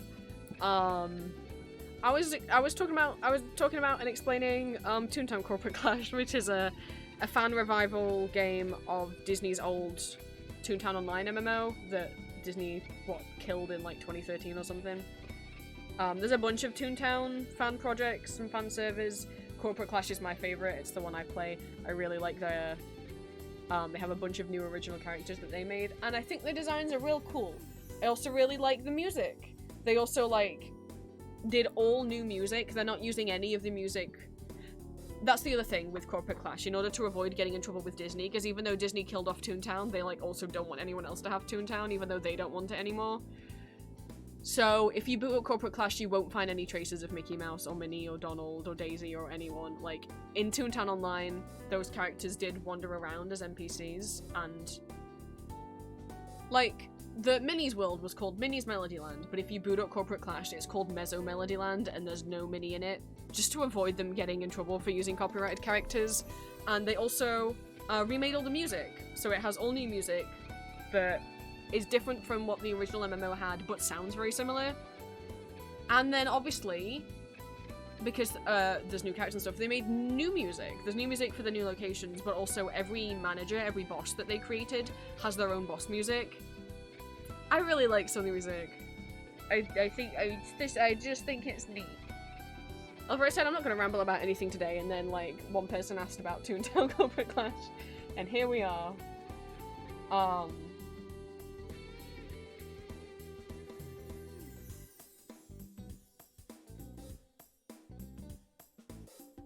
But yeah, no, sorry, I opened up Tumblr, and I was like, why did I open up Tumblr? I was like, oh, yeah, because someone asked about my, like, if I had other OCs other than what I do in audios, and the answer is yes, of course. I have a lot. You can always check my Toy House.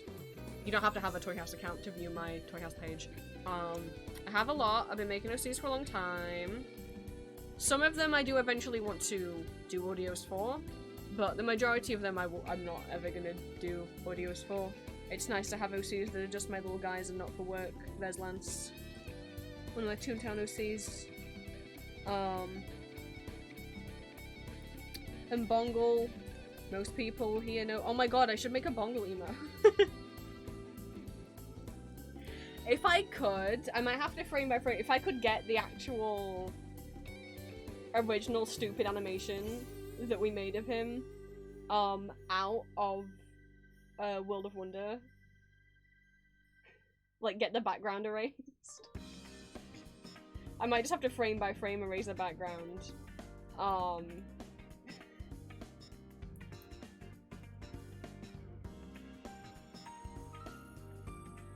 or take the drawing and like rig it myself in After Effects or something, and just make him move and groove around.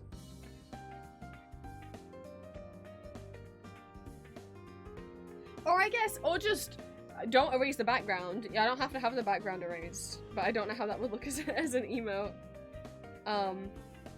And obviously Mori, my littlest specialist guy. No, I can't say specialist on my he's a special.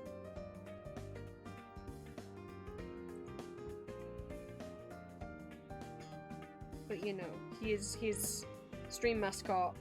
Don't sue me, IKEA. I'm not making money off him, he's just here. He's just my little guy.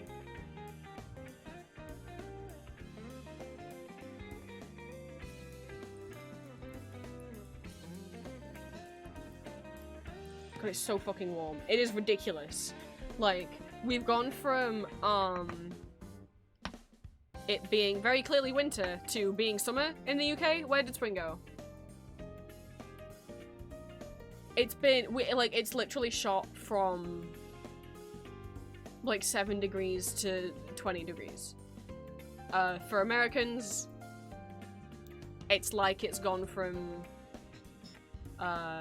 like, 30 to 60 degrees in a day. What? What? Why'd that happen? It is 20 degrees Celsius in my bedroom right now. It's cooler outside. My room's really hellish. I have 2 outside walls, no attic or loft above me, and oh god, it gets so warm in here.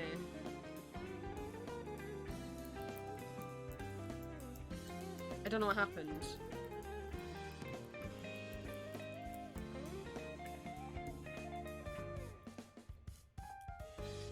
But let me, because we can start working on, let's start working on the Etsy orders. I'm trying to think if there's anything else I needed to mention. I can't think of anything else I got done over the week. But yeah, sorry. Hi, Red Squid. Thank you so much for the first time chat and stopping in. I don't know if you came over, I presume from your message you came over from YouTube or Patreon or Discord. If you've been trying to catch stream for a while. I should have said earlier, I should add this to my intro permanently. That as well as streaming here every Monday, Wednesday at 1 PM UK time, roughly. I'm usually late. That if my streams are too early, I also stream most weeks with my partner over on her Twitch channel. So if you ever miss me over here, you can also go follow Julia. And if you're not following on other places, my lovely partner Julia is also a streamer, artist, and does ASMR voice acting over on YouTube, like what I do, but with female characters and her own OCs. And also has Not Safe for Work audios that she releases over on her Patreon, as well as Not Safe for Work art. Her art and audio commissions are both currently open, including like Safe for Work and Not Safe for Work audio commissions. Give her a follow, it would mean a lot. Do I have anything else to mention? Honestly, what have we been doing this week? We got the Ultra Kill stickers and badges done. They're on Etsy. Mostly been like sick. I've had like the same headache, which I don't know if it's partially because of the heat, the southern heat rise. I've had stomach pains and headache. I've had possibly the same migraine for like, this is day 6 now. So, I don't know where I've been, frankly. I don't know if I've been alive the last week. The Ultra Kill stick is done. Did another Ultra Kill, not another, I guess the Gabriel one was suggestive, not safe for work. T for T, Mind Flayer, not safe for work drawing. It is uncensored on Blue Sky. If you ever want to see my Not Safe for Work art, the only place I post it uncensored is Blue Sky and my Patreon Discord. I post the censored versions on Tumblr, cannot post the uncensored versions on Tumblr since the Great Porn Ban of 2018.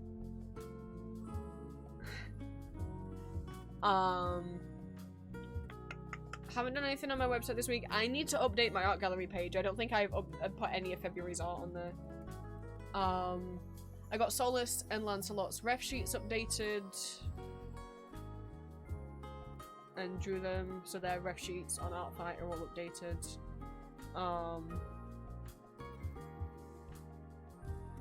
What else? And then just the usual. just the usual getting audios done and stuff.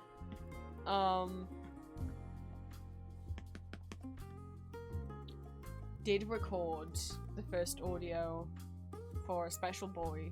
That audio is not going up until the end of April, but I was very happy that it was done. Discord members know who that is.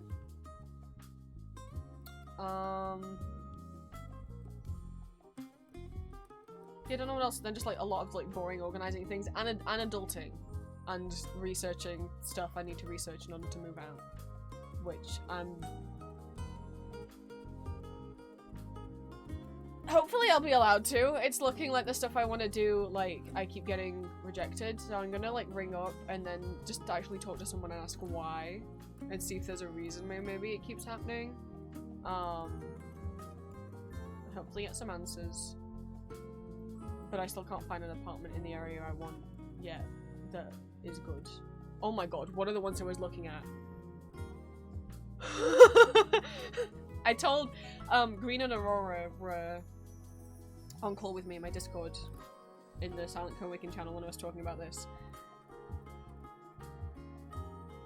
I found an apartment that felt like going through a horror movie, a horror video game. I'm not gonna share it because I'm not about to fucking dox where I'm looking for apartments. Like, if I shared the pictures, someone could reverse image search and find, like, so I'm not doing that. But you'll just have to believe me. And also, Julia saw them. And, you know, I'm kind of a wuss when it comes to horror things, but I was like, I have to show Julia. She likes playing horror games. She'll tell me if it's scary. And she also thought it was fucked up. She also thought it was creepy as shit. So it's not, so... This is apartment, and I don't know, it was pretty bare. Like, it had furniture in it, but there was, like, no decorations, so I don't know if it was, like, maybe the people there had already moved out, or maybe it used to be rented out, pre-furnished, or something.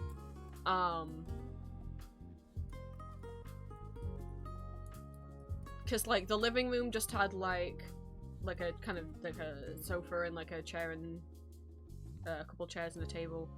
And the bedrooms each had a bed in, but that was like it. One of the bedrooms had like a painting on the wall of birds, and in the hallway there were two paintings, and one was of birds, and the other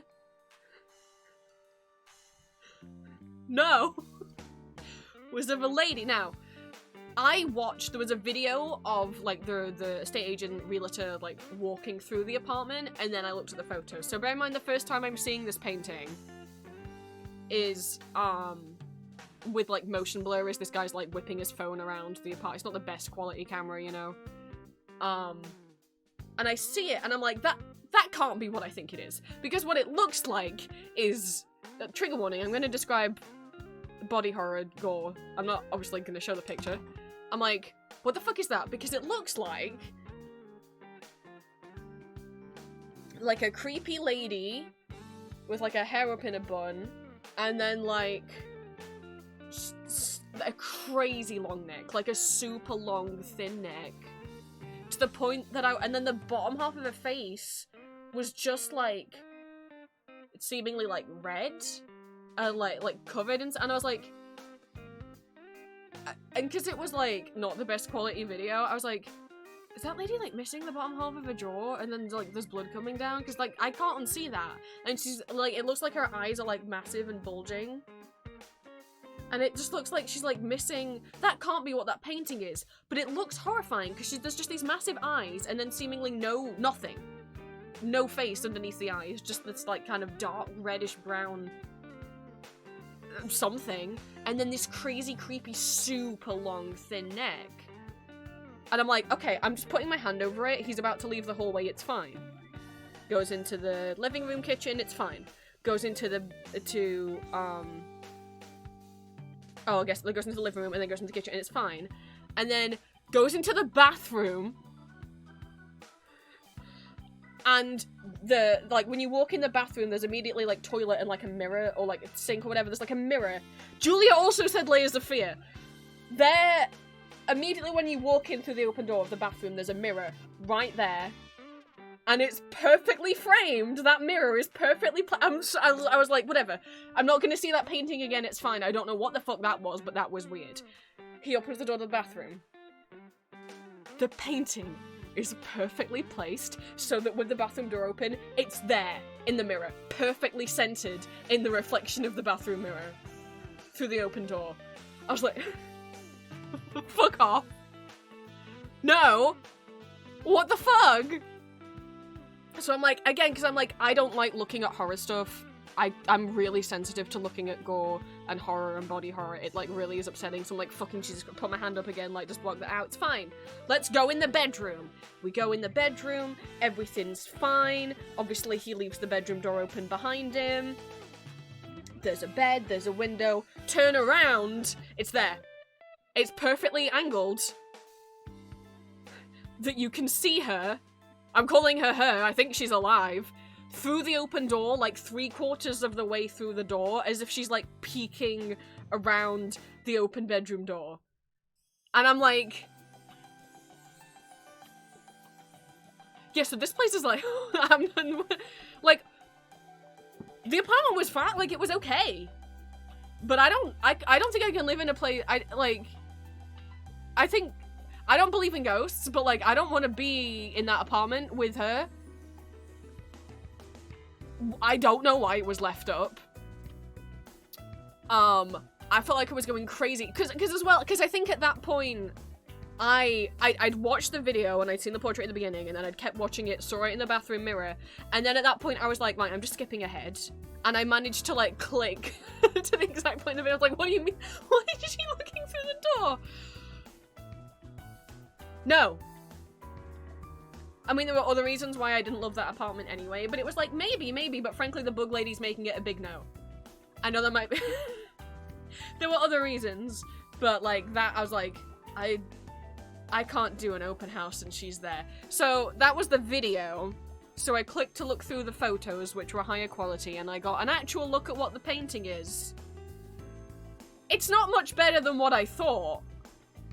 So, what it actually is a lady with, like, real pale skin and her hair up in, like, a bun with giant, like, far apart, bloodshot, bulging eyes. So, I did register the eyes correctly, and I don't like eye horror. Made me want to throw up. She's not missing the bottom half of her face. There's, like, a giant brown moth. Kind of Silent of the Lambs, but, like, if it was horrible to look at. Covering, you can't see any nose or mouth, it's just this, like, brown, like, moth. And then the brown paint of the moth is just, like, matted and dabbed all across the rest of the bottom half of her skin, and going on a, like, a stripe down the center of her neck. Again, crazy long neck. So I'm like, what? Like, it's not, like, tastefully, like, oh, there's a moth over her mouth. It's like, there's a brown moth that then just, like, blends into more brown that, like, streaks all the way down her neck. I'm like, is the moth bleeding? Did it? Like, I don't want to be, like, gross, but I'm like, it looks like shit. Like, literally. I'm like, did it go to the bathroom on? Like, what is that meant to be? No! So I've called her the bug lady, and I'm calling it the bug lady's apartment, and I have told Rightmove not to show me results, not to show me the bug lady apartment anymore. Oh, that was the other thing, it had a balcony that was filthy. Like, disgusting. Like, it looked like there was, like, just mold and dirt caked all over the floor. So, frankly, I think that's the bug lady's doing. I think I'm gonna, like, I don't think I'm not gonna go visit the bug lady apartment. So go on. Why'd you leave that up? Right? Well, because I felt like I was going crazy, but I showed it Julia. I showed her the screenshots of how perfectly framed it was, and Julia's text back was, oh, nah! She was like, ew! Fuck no! So I have a person who does like horror stuff being like, no, don't go in there. So, yeah. I don't know why you wouldn't take, I don't know why that painting would be left up. I don't know why anyone would want to, and the thing is, like, this is what Julia was like, look, we like looking at funny houses on Zillow. If it was that this person was like a horror fan, and that whole apartment had like horror stuff, then at least I could understand it, right? But the rest of the apartment was just basic, bare bones, like, there was just like, it was just like nice paintings of birds, and like a few throw pillows on the sofa, and like just normal, like, and then there was just her. So I'm like maybe she comes with the apartment. Maybe that's like, maybe it is like the bug lady's apartment, and she like, you physically can't remove her from the wall, or the apartment will like crumble or something. I don't know. Why would you leave that up?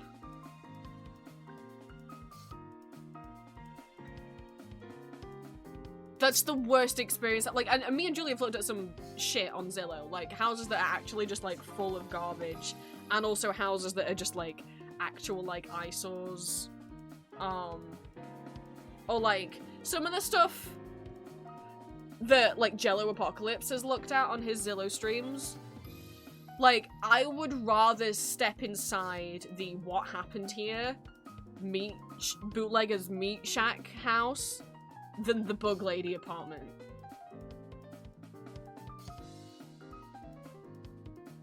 Like, the What Happened Here house scared me less. Cause there's more, like, cause there's, like, funny scary, it's like, oh god, what the fuck is what is the creepy implements in the basement? But I could look at it without feeling sick, right? There wasn't, like, a corpse in there. But Bug Lady, I'm like, I can't look at her. I don't want to, I really am like, I hope I purge that image out of my mind, because it genuinely, like, as much as it's like, haha, isn't that funny that I found this spooky painting in this house on Rightmove, which is like the UK version of Zillow. But genuinely, it's like genuinely disturbing. I don't like eye horror, I don't like bulging eyes. I want to forget what she looked like, because it's making me feel sick. I don't know why anyone would have that in their apartment, and that'd be the only creepy thing in your apartment. And what's worse is, again, because it was a pretty empty apartment, so I'm almost like, did the previous people already move out? In which case, why didn't they take her with them? Can she never leave? No. Don't like.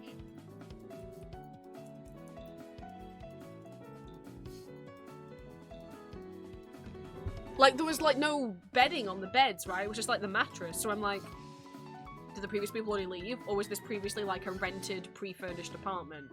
In which case, what the fuck was the landlord doing putting that in there? Or, why didn't the previous owners take it with them?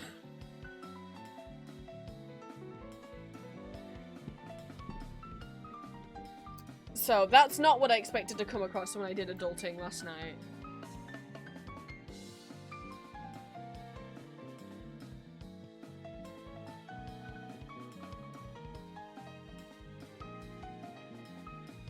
I would love to be like, no, look, see how creepy, but I'm not, I don't want to dox where I'm gonna move to, so. But no. No.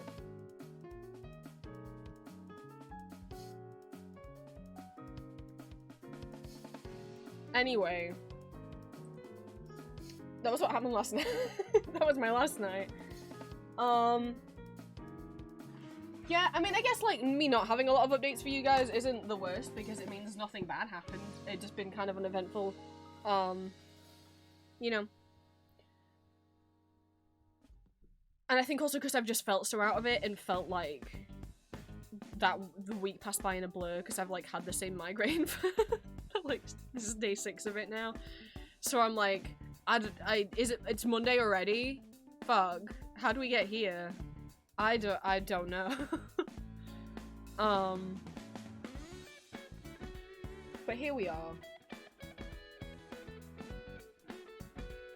I did go out this morning before stream, had to run some errands, but then I got some new food that I hadn't had before that I'm gonna cook for dinner, and hopefully it will be nice. That was my little treat. That was my little treat.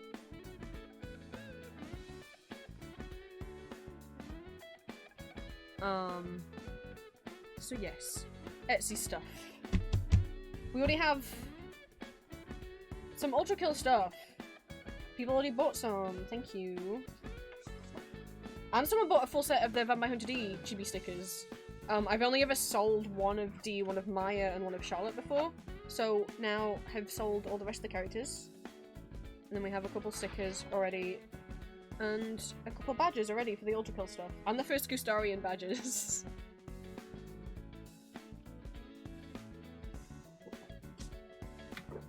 Just to the side. Oh, the scissors.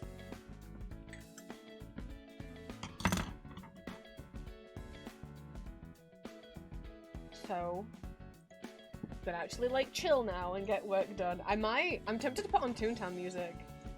I know lately I've been more listening to Vocaloid and Ultra Kill, but because I was talking about Toontown for so long, I feel like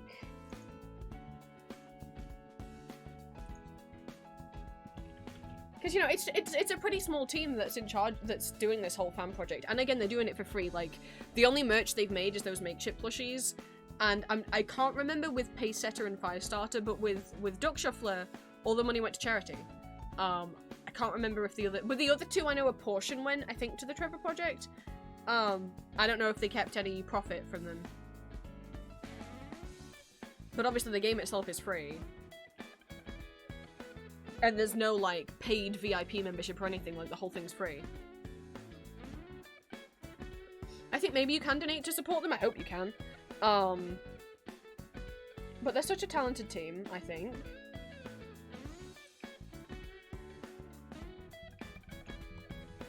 Whose music should we listen?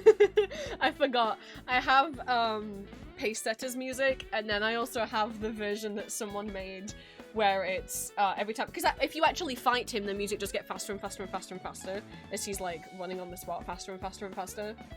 I forgot I had that version. I just have one. There's like one big video with all the Kudos Manager themes. But obviously I don't know the timestamps. There's not timestamps for there.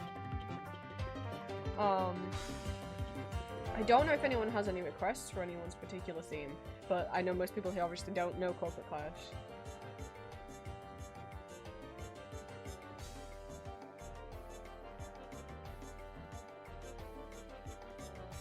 I think this is Pre-Thinker's theme.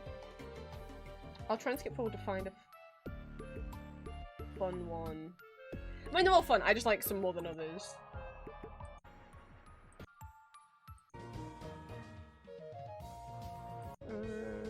Don't mind me skipping through it, like, too long on video.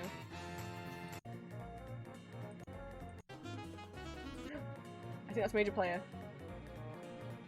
I think I found Major Player's part. I think here. I think this is Dave's music, because some of this plays in the High Roller fight, or some of this is like remixed into the High Roller fight, since High Roller is like,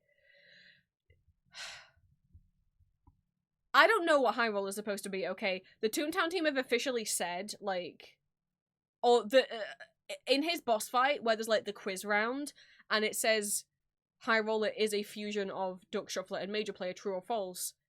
The correct answer is false. So I'm like, but then what is he? Because Duck Shuffler and Major Player, like, they're both there, and then they run towards each other, and then they, like, slap hands together, and then a light bursts out from them, and the screen goes white, and when it fades back in, both of them are gone, and High Roller's in their place. Very clearly implying some kind of Steven Universe-style fusion. But I guess he's not. I guess he's just their friend, child. I don't know.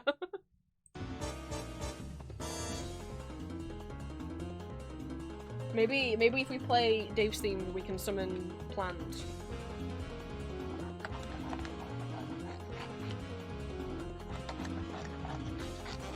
I'm just gonna try and co-work for the rest of the stream.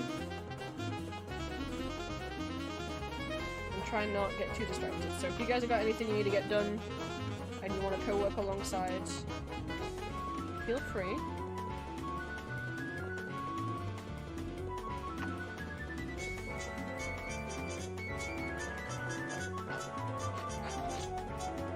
Yay. Yay for food for me. I know, I got some pasta stuff that I haven't had before. I'm gonna try and cook stuff. Some chimkin, and I got garlic bread. I haven't had garlic bread in so long. I love garlic bread.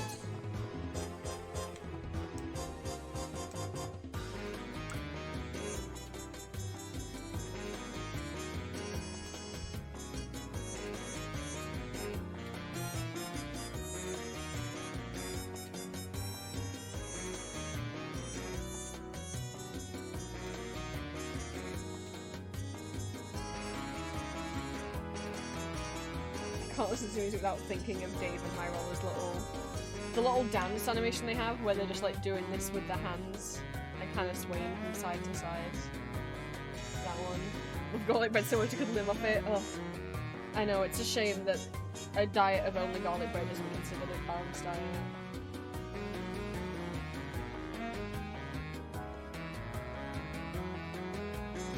I'm gonna do that. I'm gonna do like the chicken on the garlic bread for tonight. No, not the healthiest meal, but let me have this. I've had a fucking migraine for 6 days. And I always have salad every lunch. I can have garlic bread.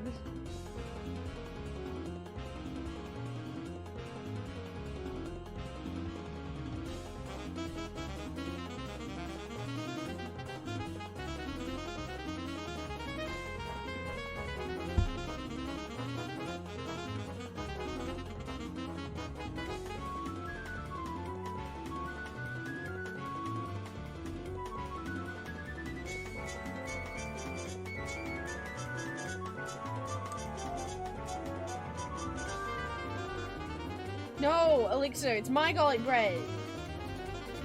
You can get your own. I'm sorry, chat. I'm not sharing. Not when it comes to garlic bread.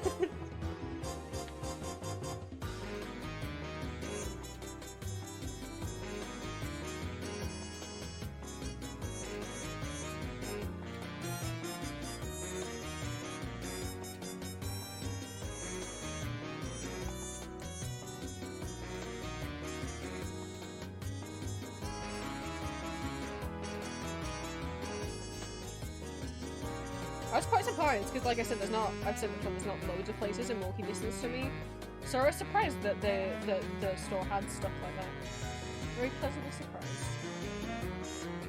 I thought they just had more kind of snack stuff and not like actual like meals and things you can cook. Knoblauch. I mean, you know, so garlic's so good they made a song about it. Definitely not. The song's definitely not for any other reason. It's just because garlic is that good. And as they say in the song, they point out all the reasons why it's so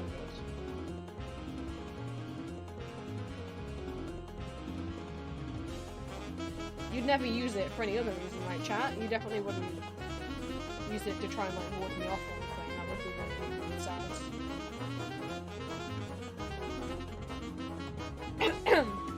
Yeah, the song, exactly. The song says it's going to be health, so.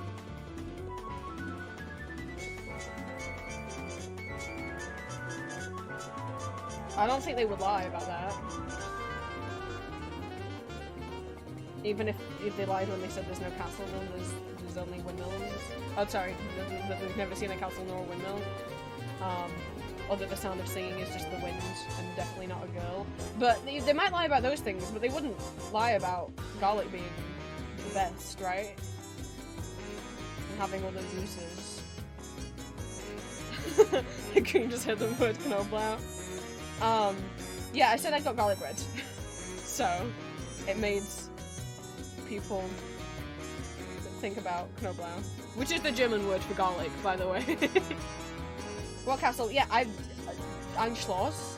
Nuh-uh. Not around these parts.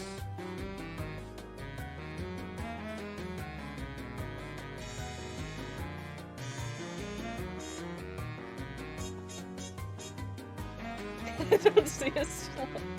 Just putting the German word in there. Oh my god. Imagine. Do you guys remember when people would write like anime fanfics and put like random Japanese words in, like in like in ways that, like, wouldn't make sense. I don't mean, like, occasionally, like, dropping the word kawaii. Like, say, I don't mean, like, being like, oh my god, you're so kawaii. I mean, like, people being, like, just constant, like, random, like, it's clearly, like, oh, they know this word in Japanese, so they'd be, like, having a set, like, all of it would be in English, and then instead of saying what, they'd say, like, nani. Or they just randomly be like, I remember reading one, I think it was like a Vocaloid fanfic or something, when I was a kid on like fanfic.net, where they'd be like, Watashi is gonna do this, and it's like, why did you say I in Japanese? That's not help. What?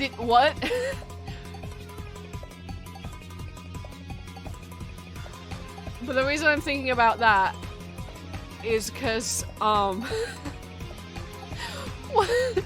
don't know why I was like, just because Olivia being like, I haven't seen the Schloss, I'm like, no, because imagine if people did that with German. Like, not that I wouldn't, but if a Tanz die Vampire fic existed where someone, where it was fandomized like that, where it's like all in English, but then like, oh, the writer knows a couple German words, so we'll throw this in. Just think, no, I don't, makes my skin crawl. No, I don't like it, Olivia.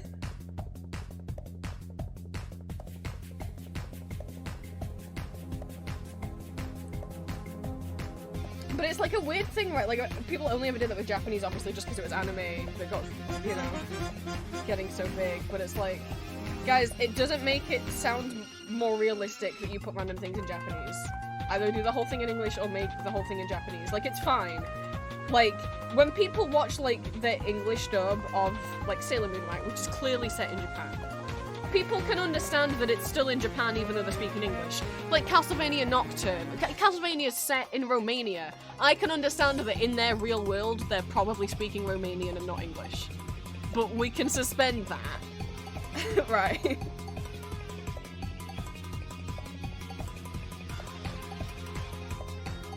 You don't need to put random Japanese words. I don't think people do that anymore.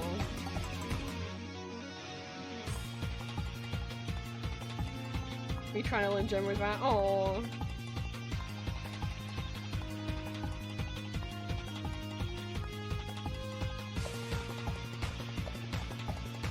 But yes, sorry for any new viewers who are German or Austrian or Swiss or from any of the Luxembourgian or from Liechtenstein. I think that's every country that has German as a language. Hi, sorry to scare you. Did I put ice cream?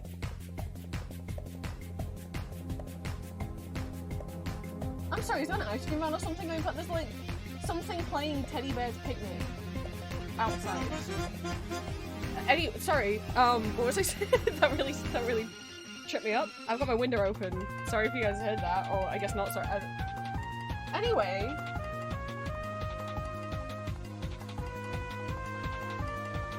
Hi. German might come up in conversation because, let me pause while I talk about it. My special interest is Elizabeth Das Musical, which is a German language Austrian musical. I really love European musicals in general. If you find me on other platforms under Empty Masks, I have a lot of posts I've made about them and a lot of resources that I make about them. Currently in the process of trying to make like a master list of every European musical that exists.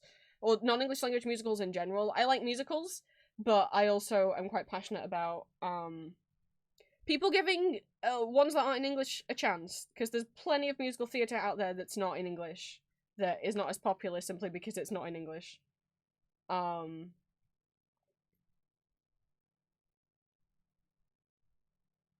if you look up, especially Elizabeth, you'll probably find me or one of my accounts. I also run European musicals on Tumblr.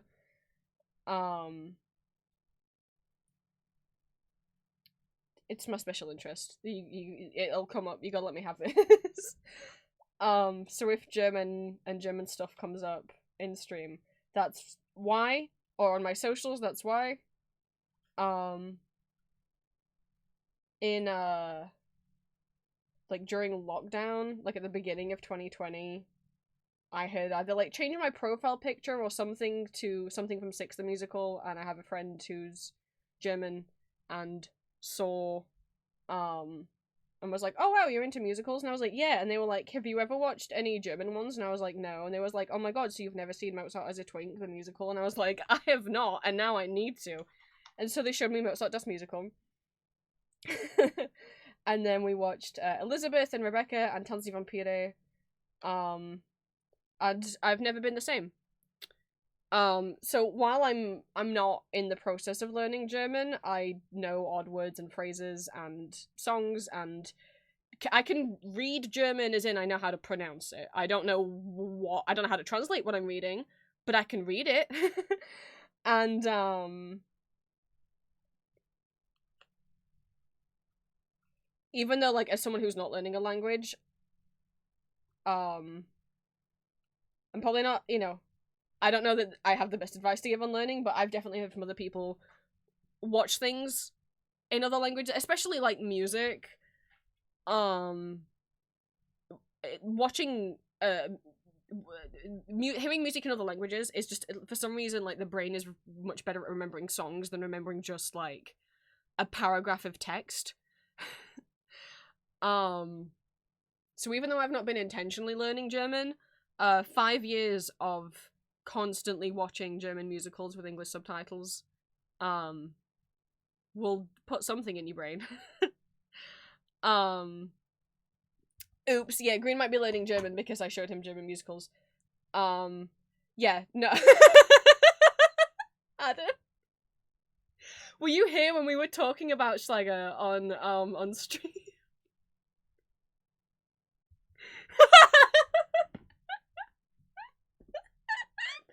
So I can't remember how we got on the topic of it. I'm not a fan. I'm not gonna play any. It's okay. For people that don't know, it's a kind of very specific kind of German, like, pop music. Oh,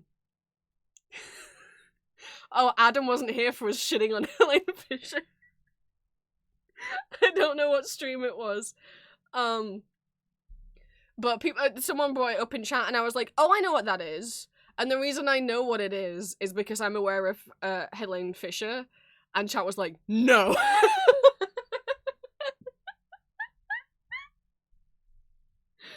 Who is a Schlager singer. But the reason I'm aware of her is because she has like a concert variety show thing that she does on TV, right? And because I'm the German musical boy, she's done multiple performances at her, like, it's literally just called the Helene Fisher Show. Where she brings on musicals to perform, but she, like, self-inserts herself into them and kind of makes them worse. Like, she had Tanz die Vampire on with Drew Sarich as Krolok, my beloved. Oh no, the Germans are fighting in chat. And you haven't even brought up what gender Nutella is. Oh no.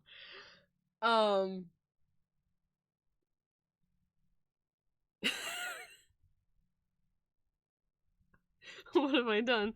I shouldn't have mentioned it. Oh no! Anyway, so she has, like, a show, and so Tanz die Vampire came on and performed, and instead of, is it Diana? I forgot her surname. Instead of the actress who usually plays Sarah coming on and singing as Sarah, Helene Fisher went on herself and sang as Sarah. When Mozart Das Musical was performing, instead of who plays Constance going on stage, she replaced Constance. I don't know why she does that. Like, it's very nice that you, and I'm glad that Tanz die Vampire got to be on the show, because that's the only some of the only pro shot footage we have of Drew Sarich as Gruff von Krolok, who's my favorite actor who's played that role. Doing his, like, and again in because by 2018, like when he played it in 2011, still love it. That's the recording that I recommend to people. But by 2018, he'd really changed how he played the character a bit to be way more touch starved, and I love, but the one that pisses me off is when Elizabeth Das Musical was on her show, and it was like to celebrate, I think, Elizabeth's like 20th anniversary as well. And she had like loads of different actresses who'd played Elizabeth in different countries. So she had some people there who'd played it in Germany and Austria.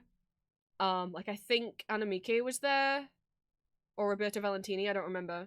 But they also got people internationally. They had, I think, one of the Hungarian Elizabeths, and they had Mikey there from the Netherlands. They got Juhyun from Korea. They got Ichiro Maki from Japan. And Ichiro Maki is the first ever Japanese Detod. She played Detod in the original Takarazuka production, and then played Elizabeth in the first Toho production.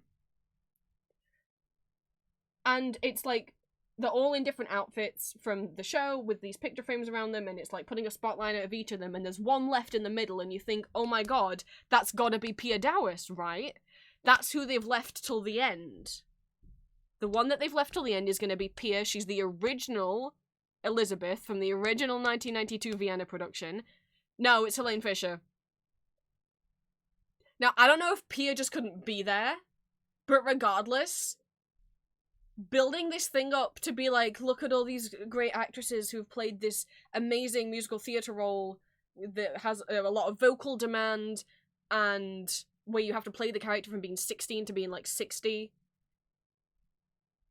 Like, dude, if you couldn't get Pia, maybe don't have you be the final big, it's me. Maybe have your bit first, and then let all the people who've actually played the role do it after, and end with one of them. I mean, and I'm one of the current Elizabeths was there, so it was either Anna Maki or Roberta. I think it was Anne. And it's like, so why not end on her? Why not end on the person who's currently playing Elizabeth on tour in Germany at the time? Why end with you? That performance pisses me off.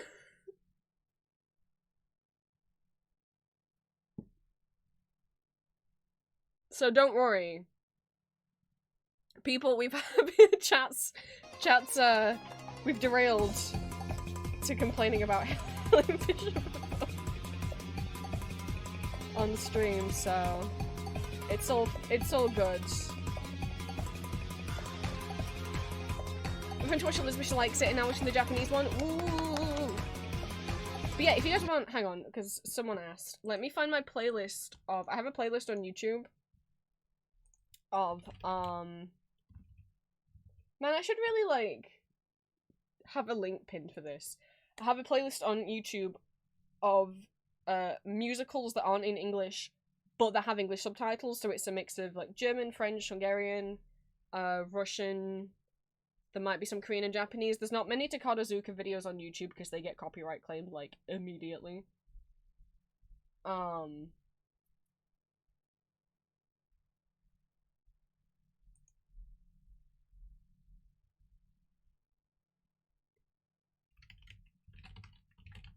me find it. Oh, I'm being recommended. Look at the hidden message in the skeletal, like, arc. No.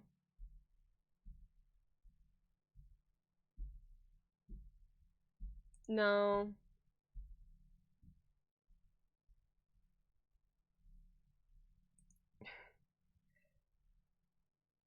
It just looks like people, it's one of those, like, clickbait things with, like, a little circle and the arrow and stuff. English subtitles only.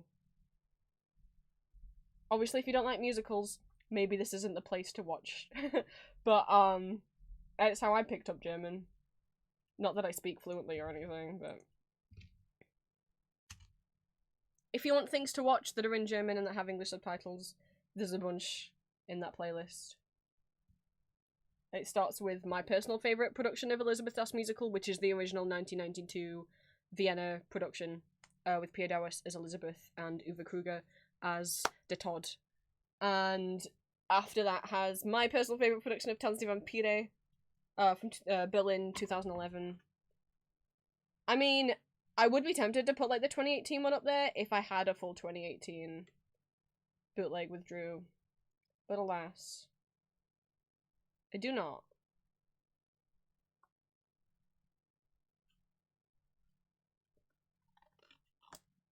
So.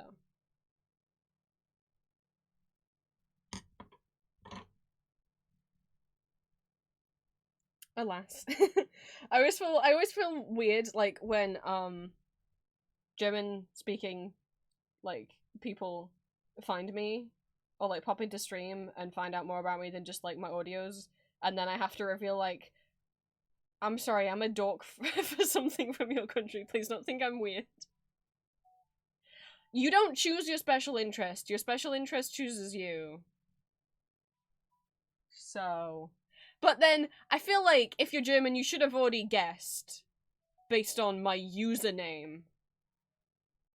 The DER doesn't stand for it. People who don't speak German sometimes think that, like, der isn't. I've had people call me der or derv because they think it's a name, and I'm like, no, it means the... The Vampire Prince was already taken on Tumblr, and this account started out as a Tumblr blog. I had Tumblr first before I did anything else. And the Vampire Prince was already taken, but I really wanted that name, so I was like, fuck it, just put the in German.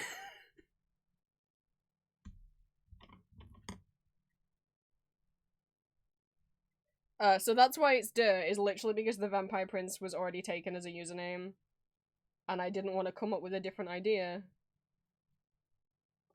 So I was like, Todd, I'm gonna copy how your name is.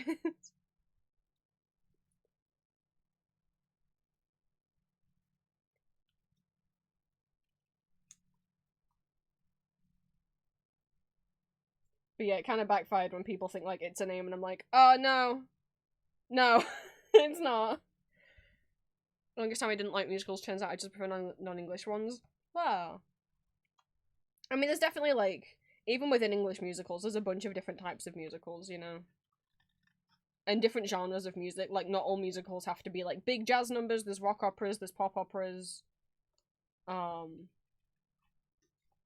Musicals can have, you know, different styles of music.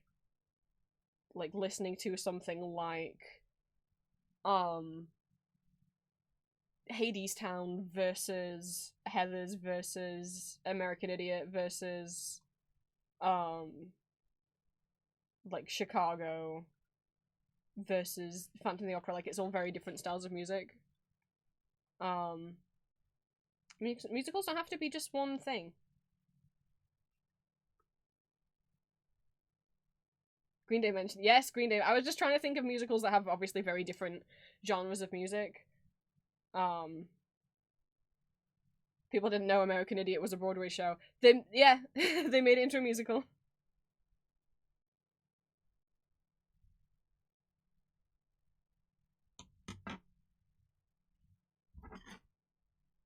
Right, that's all the stickers. Sorry, I know I paused the music.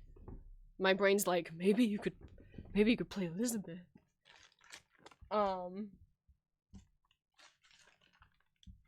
And, you know, obviously some people just don't want music in their storytelling, and that's fine. But I don't think you can, like, watch one musical and then you decide you don't like musicals just based off... Because, you know, there's musicals I don't like. I don't like every single musical. It's like, people don't watch one movie, think it's bad, and then therefore decide they don't like movies. They go, oh, that was just a bad movie. But for some reason, I think because people think musicals... just the concept of, like, the singing is so stupid that if they see one bad musical, they're ready to say all musicals are bad and not give them a second chance. And especially, like, in the UK, there's a lot of elitism in the theatre community. Like, in America, you guys' Tony Awards are such a big celebration of musicals and plays, and clearly musicals and plays are, like, equally valued. At the Olivier Awards, it's very clear that, in the UK, that plays are seen as proper theatre, and musicals are seen as, like, stupid theatre for, like, lowbrow, stupid, poor people, or, you know, they just don't get as much recognition. They're not really viewed as equally, like, a kind of an art form. They're more kind of seen as, like, something for kids, I guess. Not that all our musicals are forget, but you know, like you can just feel that there's elitism around that, and we don't have like separate categories. Like you guys have like we do have separate categories for something. I think actors are split into actor in a musical and best actor in a musical, best actor in a play. But I think those are the only things that are split, whereas the Tony Awards have like different director of a musical and director of a play as like separate things. God, Hadestown. I'm still so pissed that Hadestown was snubbed. Sorry, how badly it was snubbed at the Olivier Awards last year. No one, like, all it got nominated for was Best Revival, because technically it had been on the West End before it went to Broadway. But that's all it got. It didn't get a lighting design nomination, it didn't get a costume design nomination or a set design nomination, none of the actors got a nomination, and Melanie Labarre as Hermes, and Gloria Antilli as Persephone so especially deserved those nominations. I, like, still can't believe... Like, if they got nominated and didn't win, alright, but, like, what do you mean they didn't... What? How could you not give it lighting design?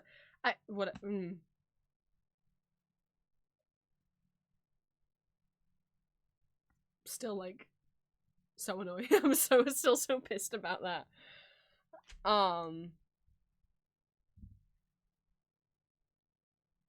Just like plays what I love music. It's just considered like plays are considered like a proper like English, I guess, because of Shakespeare, right? But it's like musicals, like one is not lesser than the other, just because it's people singing. But yeah.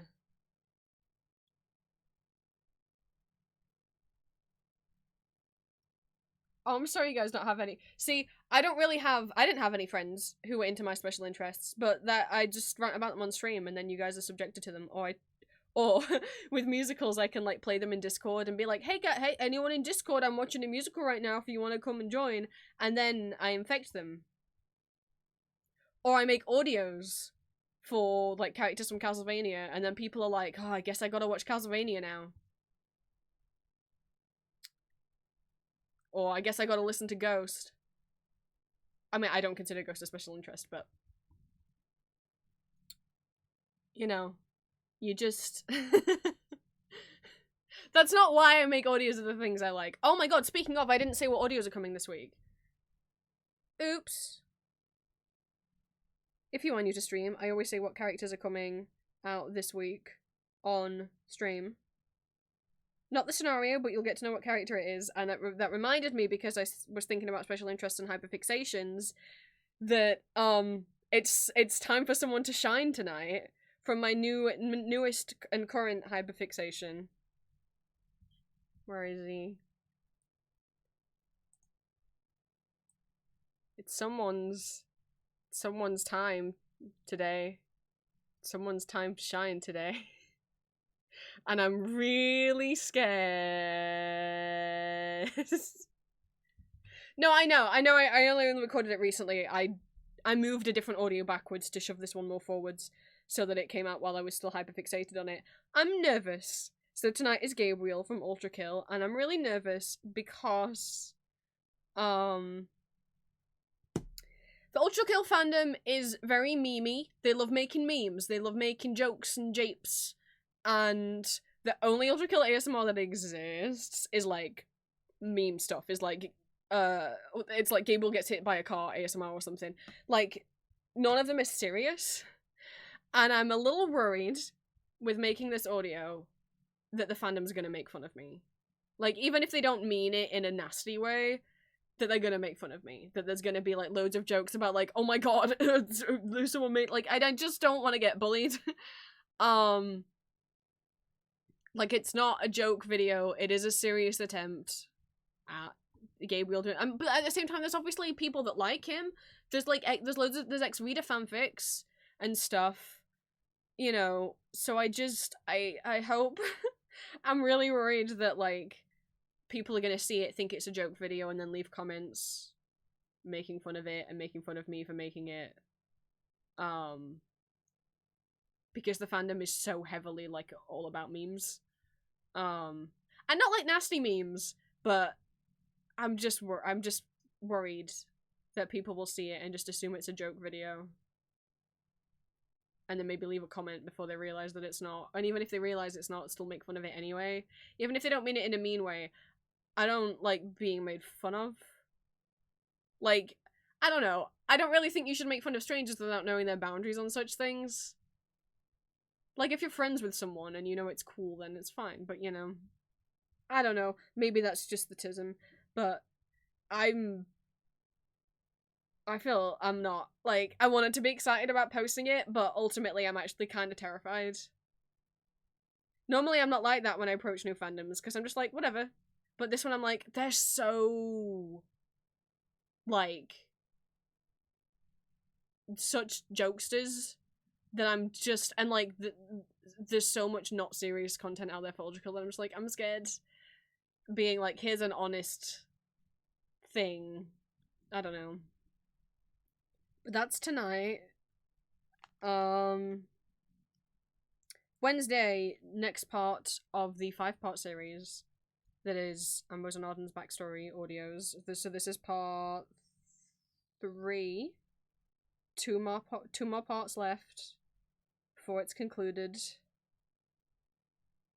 And some of you might not like me anymore. I shouldn't say that. And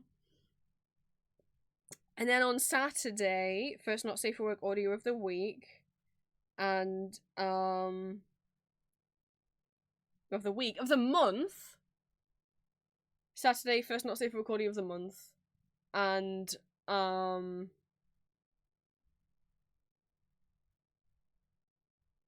it is someone that hasn't had a not safe for work audio before. Oh, hang on, I think I'm gonna sneeze. Huh?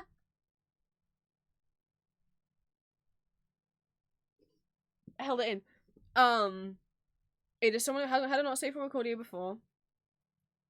Is this my only OC that's not had a not safe for work audio before? I feel so bad for neglecting him for so long.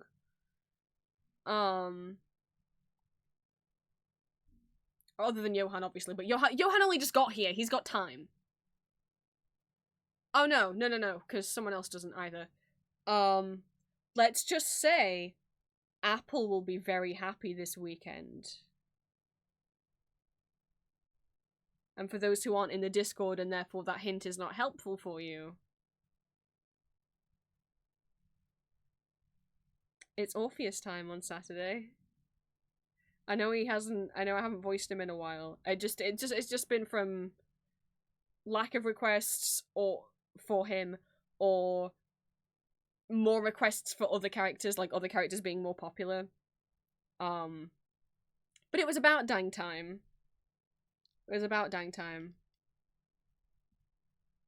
And even if you're like, but I'm not a Patreon, don't worry, the public, I ramble too much. I always think, hey, this not safe for work audio wasn't going to be like an hour long. We can have this one be 20 minutes. And then I ramble. So just the safe for work preview is 30 minutes. So don't worry. If you don't have the Patreon, you're still getting fed.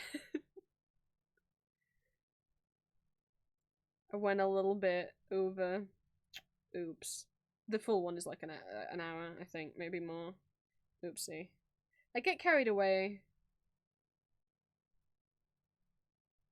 I didn't think I was going to have enough to say, to be honest, because it'd been so long, but,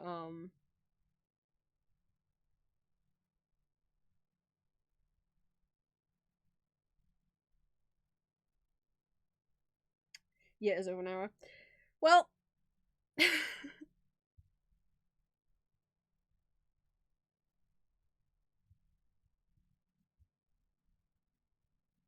It's okay, Adam. Like, I don't expect, like, you do not at all have to be invested in my OCs to listen to. You can be here just for one of the fandom characters that I voice, and that's fine. I have no problems with people not caring about my OCs, or people, like, wanting to know them, but I know there's a big backlog. I know. That's always, and that's been what I've got nervous about, is, like, there's so many Ambrose and Arden audios at this point that I'm like, man, I hope it's not intimidating to get into them. I hope people don't feel like they can't. you know? But not all of my audios have a lot. Oh, Jesus. Not all of my OCs have a lot, because there's a lot of them, and I can't get to all of them every month. I have more OCs than there are upload days in a month. And I want to keep doing fandom audios as well. So, I've just got to make sure that I'm introducing at least a couple new OCs every year, so that, people don't feel like, people who do want to get into original characters and aren't here for the fandom stuff can still feel like, oh cool, here's a new character I can get into, I don't have to listen to 3 years worth of audios. But most of them I don't think have that many. I don't know, I haven't checked. But like Amoros only has 2? 3? Something like that. Valentine maybe has... a lot of them I don't think have more than 5. Arden and Ambrose, the reason why there's more is because, I mean, we're combining them, you know?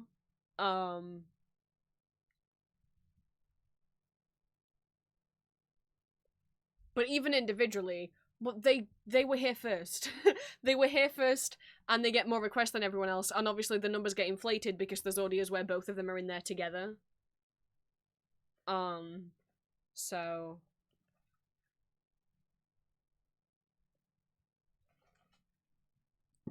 I am going to take a bathroom break, and then when I get back, we're going to get the badges done.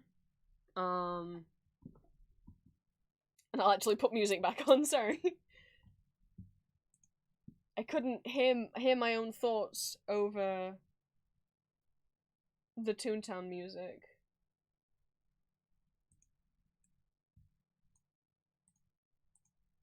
My joy, Cassie's getting more audios last year. Yeah, I know, Cassius went quite a while without getting any audios. No one requested him. Like, if a character goes like a year without getting any audios, it's either because nobody requested him, or, if he did get requests, they were the least popular ones. Like, I do look at how many, like, on the Patreon post where you guys leave the requests in the comments, how many likes it gets is like you voting, right? So if there is another request you really like, leave a like on the comment. To me, I see that as like votes for please do this one.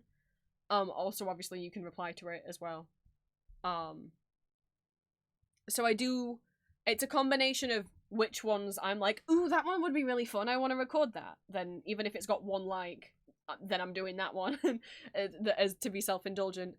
But obviously most of the time it is, alright, sometimes people will leave different comments, like separate comments, like 5 different people will ask for the same thing with the same character, or very similar things with the same character, so it's like, okay, I can combine those into one request.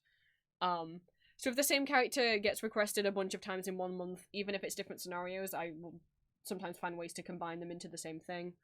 So obviously, if a character or a scenario gets requested multiple times, that's in the same month, that's more likely to be done. And if it gets more likes, if the comment gets more likes, it's more likely to be done. Yeah. There's not really any, I don't really think about it in terms of, sometimes I might think like, okay, it has been a while since I've written this character, I'd really like to voice them again. But normally I don't remember. Normally that's not the case, because normally I don't remember how long it's been since I last voiced someone, and then I don't realize it's been a year, and I'm like, oh no. I forgot what I was gonna say.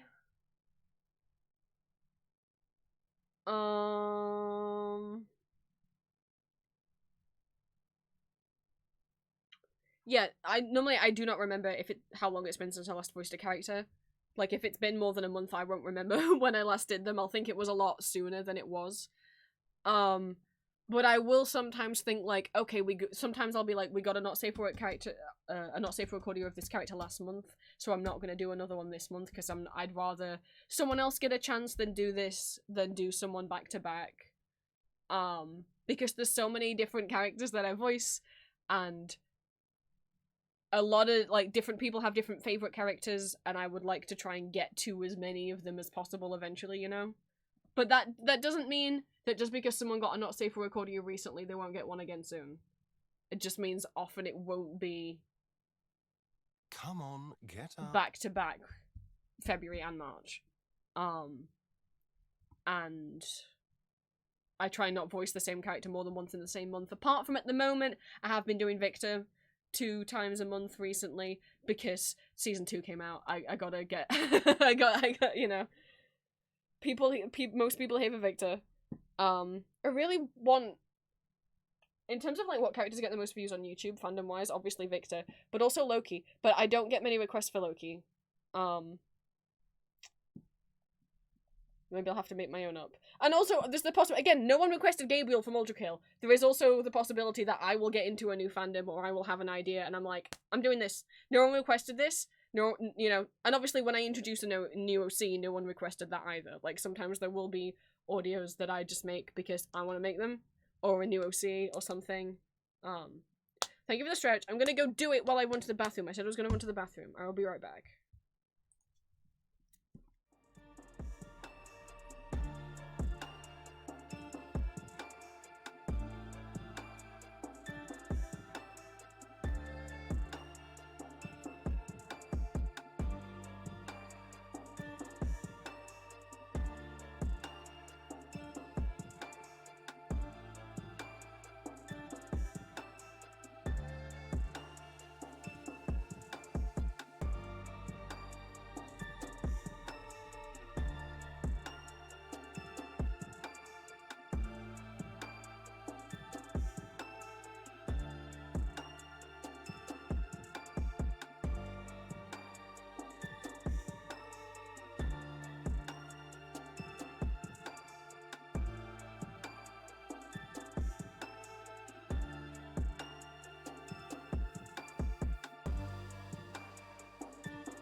that was a close one. I got back, and then I was like, wait.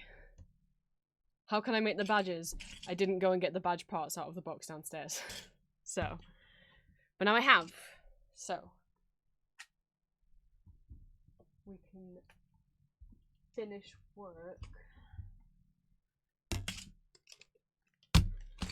Okay. Oh, we're listening to Toontown music. I already forgot what I had on.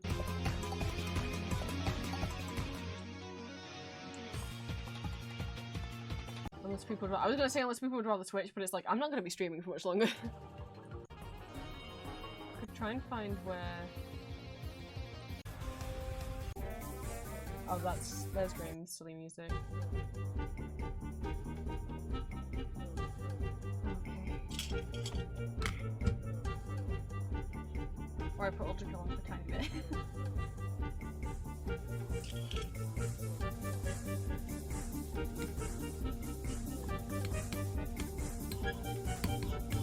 The only thing with this new paper I got, it looks way better than the old paper that I was using for the badges, but it is thicker, so it's a bit harder to cut through. But it looks way better. It prints way better.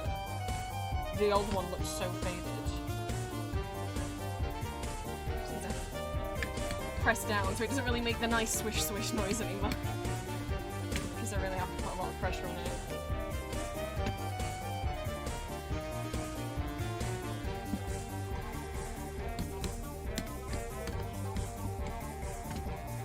Yes, Mr. Go Fast music.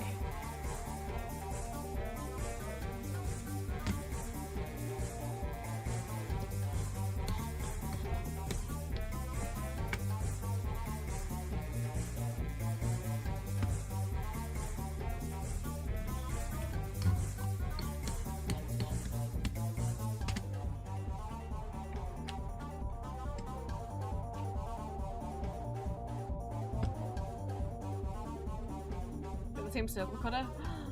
Do we both use e-badges? Which is that's basically the only place you can get badge machines from in the UK.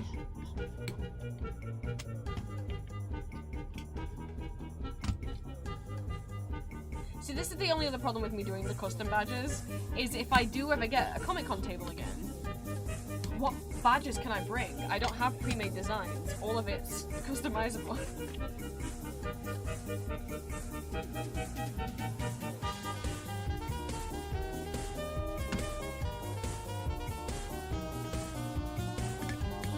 In Splatoon, the music's funny. This is Pace Setter Battle theme from Toontown Corporate Clash. I mean, this is a fan remix, but it goes fast. But that's what happens when you actually fight him. The music gets louder and louder and louder the more turns it takes. Because he's a speedy boy.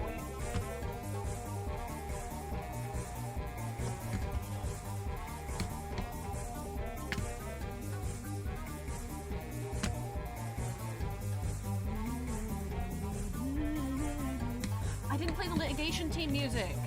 All that talk I did showing you Mundy and how much I want to kiss him, and I didn't even play his music. Quick. So what I like about the litigation team fight music is there's 4 of them, right? So, and each of them have their own theme. There's like a backing track for all 4, but then each 4 of them also have their own unique theme because you could fight any of them. So their individual theme fits over this backing track. Like at the moment, this is just the backing track playing. Because when you fight them, you're randomly, there's 8 of you, and then you're randomly split into 2 groups of 4, and you'll fight 2 of them, but you don't know which 2. So when you fight 2 of them, both of their individual themes will play over the top of the backing track, so they all need to fit the backing track. And then obviously if you kill one of them first, their music will stop. And just whoever's left alive, their theme will play. So they all have to blend together really well.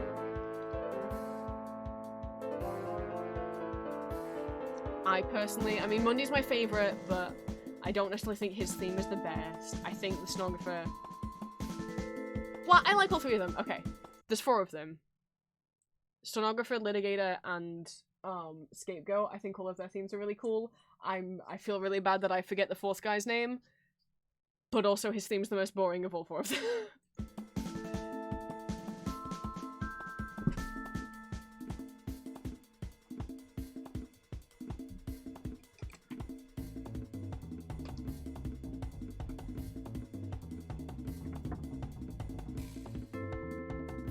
I don't know what order the things are coming in, so we'll have to do my memory.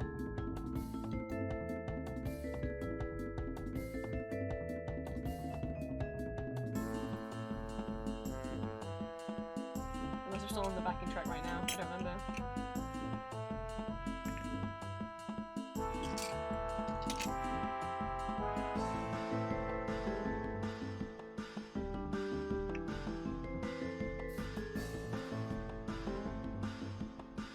That's alright, licking's fine.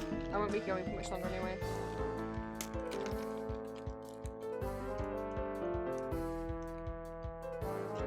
Unless this is Briefcase Boy, and that's why I think it's boring. Or we haven't gotten to them yet.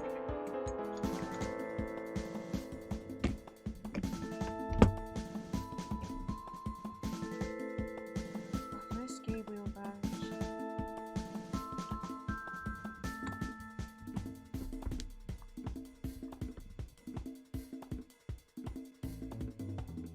Well, this is where the loop starts, but whose name is it gonna be?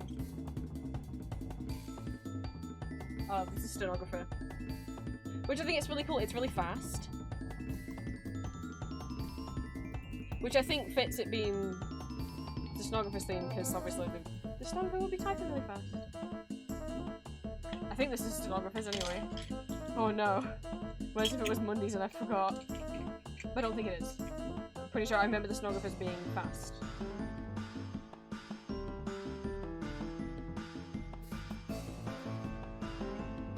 And Scapegoats is really easy to tell because it has like a little banjo kind of thing going on.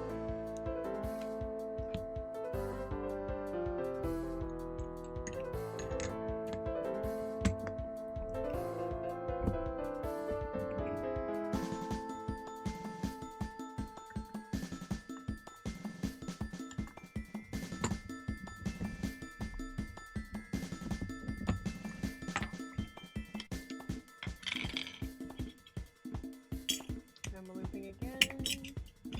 Go in.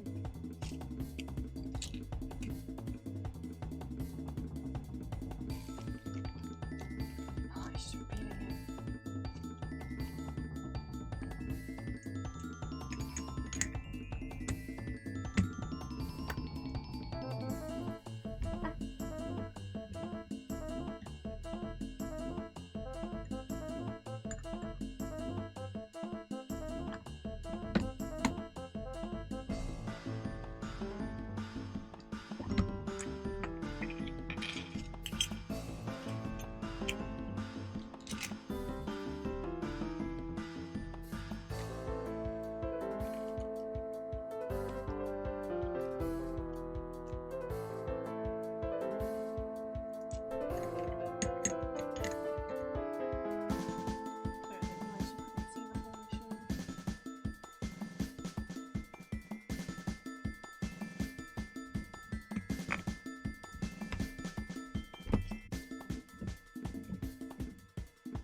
Oh, this is Mundy's theme.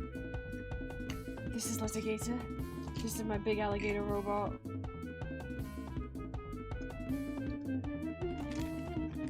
I couldn't remember what it sounded like, but I was like, I think I'll know it once I hear it.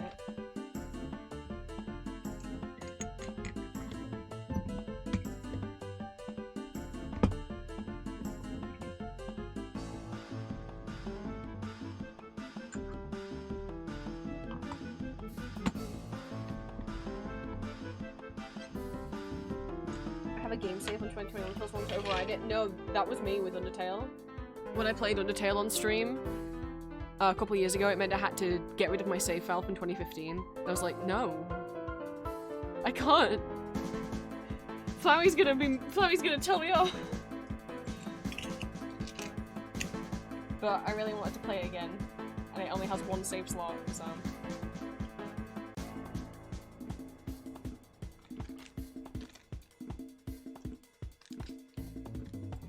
Anyway, I'm pretty sure my old slot had my dead name on it anyway, so on the other hand, it was a bit like, well, it will be nice to play it with my name. My name, I think I put Prince in, but still. Which, shocker, Prince is not my legal name.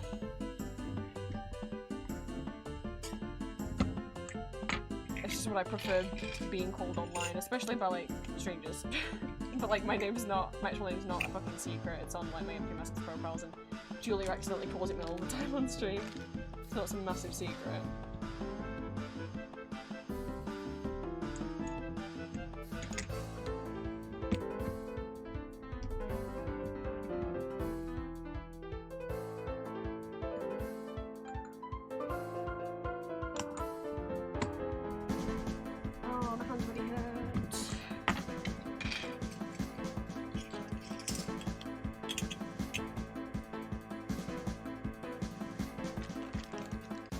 To make new ghost stickers soon. Once we can see the full costume and once we know the names of all the ghouls. This is Scapegoat's theme. I told you, there's like a banjo.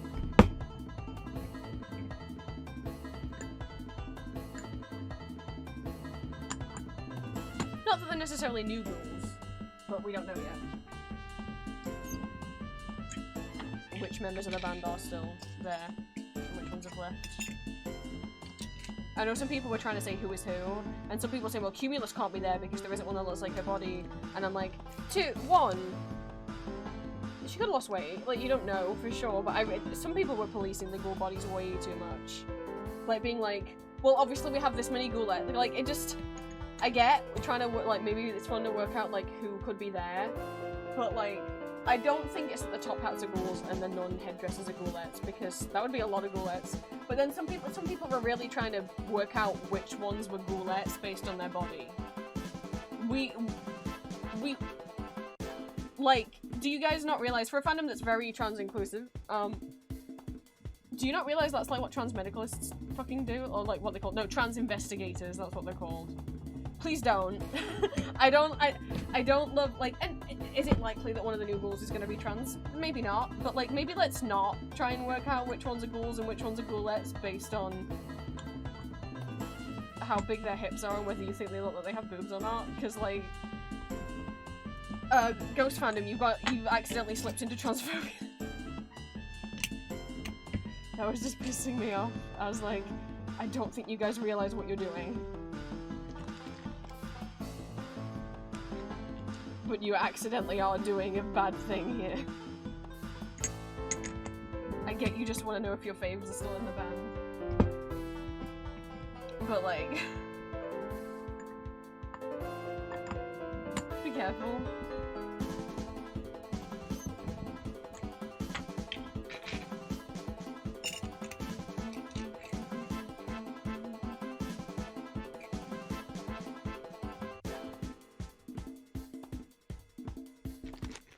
I feel bad that I forgot the name of the last litigation team member. I think it's something to do with briefcase. I mean, because his head is a briefcase. Yeah, so we have already heard his theme. So it was boring and I didn't notice it. It's so weird. So this is stenographer and litigator at the same time. What is he? Is he literally called? Oh, he's called the case manager. I knew it had like the word briefcase kind of somehow in the... I'm sorry, Mr. Barry Brief, that I forgot both your name and your title.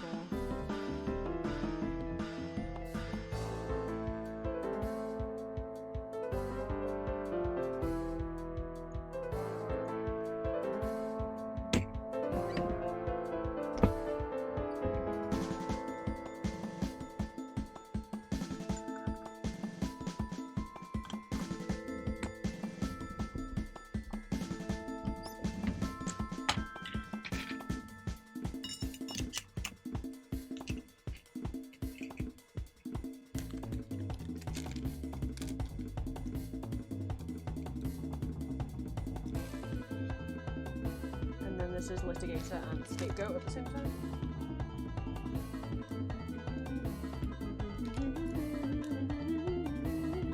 Oh, the other one might have been case manager. I wasn't paying attention.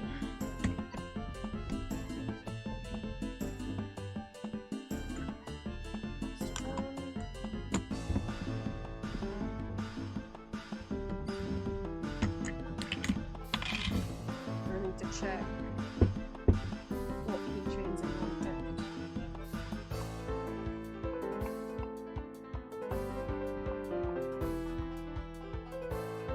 If any.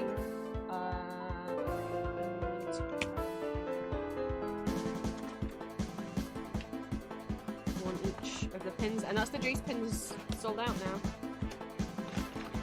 The Jace pins are sold out, and we have 7 Victor pins left. And then 2 keychains. I need Cassius.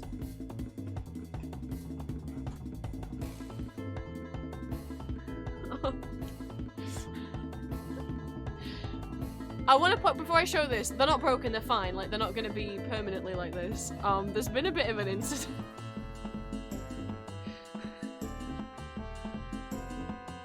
All the Dimitri ones have stuck together.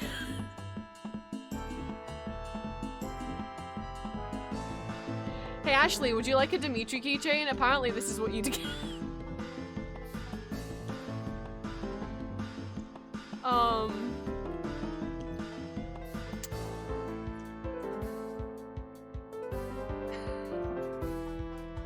They're fine. I don't want to be clear, like, sometimes they just do this, like, they're not broken at all if I pull them apart. Like, they're fine. But, like, I guess that's just one, I guess they're just one keychain.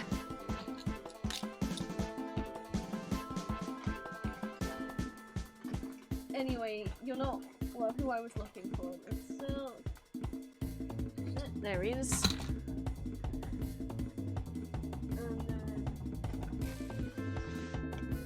JVIC 3, so that's the first one is Act 1, Season 1 Act 1, and then the second one is Season 1 Act 2, the third one is Season 1 Act 3. I gotta go find them out of this bag. I think, yeah, so I mean this is how many is still left, so I don't think I've broken even on the JVIC.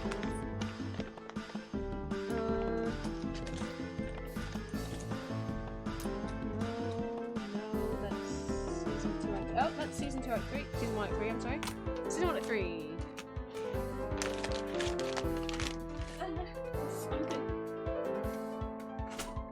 And by the time I finally get to actually have a table at a Comic-Con again, like once I'm living somewhere where I can go, where there's public transport that will take me to one, or like have the ability to share a table with someone, because even if there was on walking distance, I kind of would want someone else with me. In the past, my dad's helped out, but that's not really going to be possible anymore.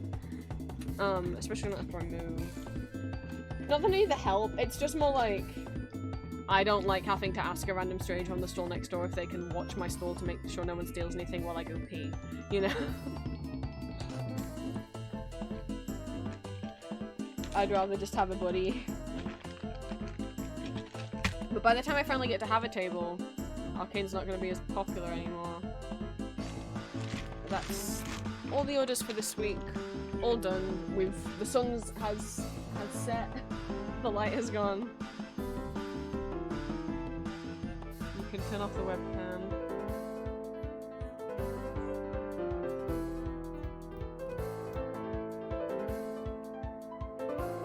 Thank you guys for stopping by. I don't know what I'm gonna do for this day. Oh, it'd be nice if I managed to draw my Ultra Killer Seas. That would be nice.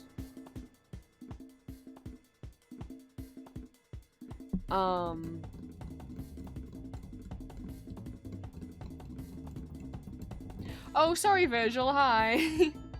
Well, to be fair, I am also ending a little earlier than usual. Sometimes I end up streaming until like 7, but I'm done with my Etsy orders. I don't have anything else to do on stream. I say that I'd like to Draw and design my Ultra Killer Cs. I'll be honest, I'm kind of like mentally exhausted. But I can't make dinner yet. I can't make dinner until like for another hour. I gotta wait till my parents are done making theirs. So.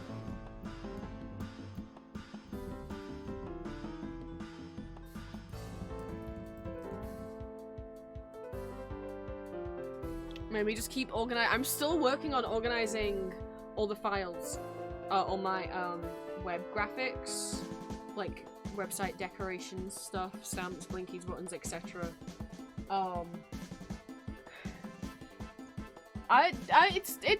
It's happening. No, they still haven't been put on the website yet because I don't think you guys quite understand how many images I had / have. But currently, where's my screen share? Like, these are all the stamps I have, and they're sorted. I'm categorizing. We've got animals and plants,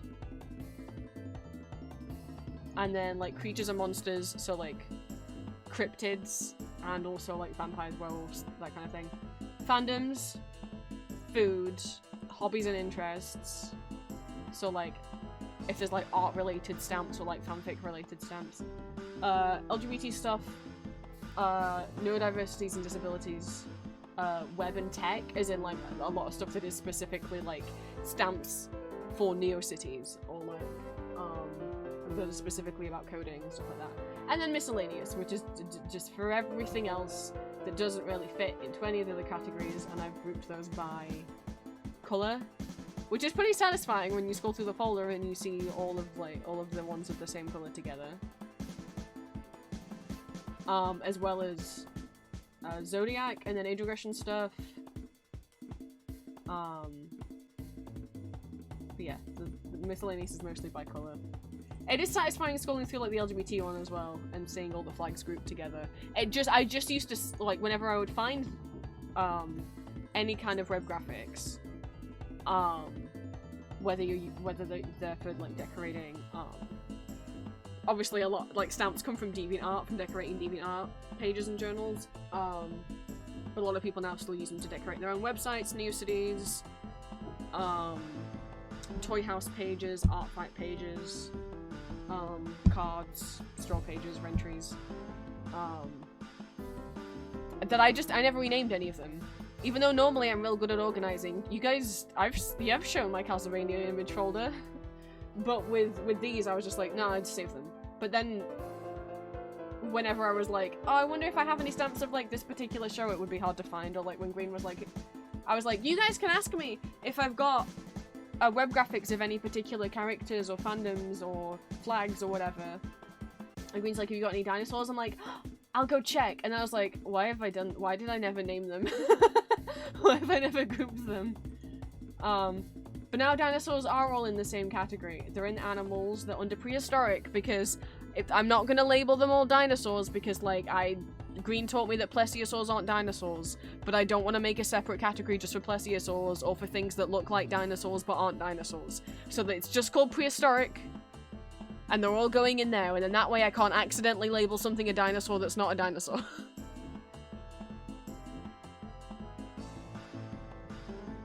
Haha. There's so many. I'm gonna have to split fandoms across multiple pages. There were so many fandom images, like, just in stamps alone. I mean, I want to be clear, I've got over 3,000 stamps. Oops. But like, just in, oh, it won't even tell me. Oh, here we go. Just in fandom stamps, there's 2,380. So they're getting split, because I can't put 2,000 images on one Neocities page. That shit is never gonna load, or it's gonna take 5 years to load. So, oh, hang on. What music is on? Oh, it's because I have got things on shuffle. Hang on. Let me put something else on. Let me put something else on. Or not. There, just put that back on.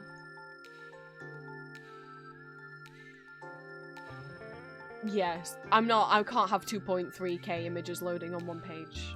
So they're I'm not doing 28 different pages per letter of the alphabet, because that's too many pages. But I've separated the fandoms into, there's gonna be 10 different pages. Also, I had to split the letter S up into multiple pages, because I was just like, I don't think I should have more than, like, maybe 400 images on a page, because I think even that's gonna struggle. At least 400 stamps.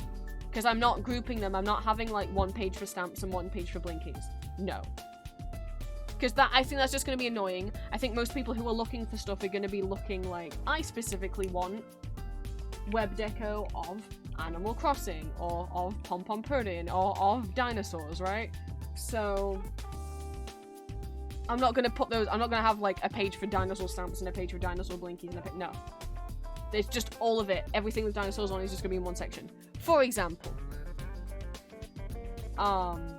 there's so many fandoms that begin with the letter S. Sailor Moon has had to have its own page because I had 251 stamps just for Sailor Moon. I didn't make any of these stamps, by the way. This is not including any ones that I've made. And I've made hundreds. There's a lot of Sanrio ones as well. And there's some Smile for me. Oops. There's some Smile for me. We got 6 Smile for me stamps. But now see, it's really easy. Like, if Green's like, have you got any Karopi? I'll be like, I sure do. Let's go to the Sanrio section. There's 1, 2, 3. There's only 3. 4. There's 4. There's 4. Sorry, there's only 4. I mean, I'm sure there's more out there, but I don't really want to go searching for new ones.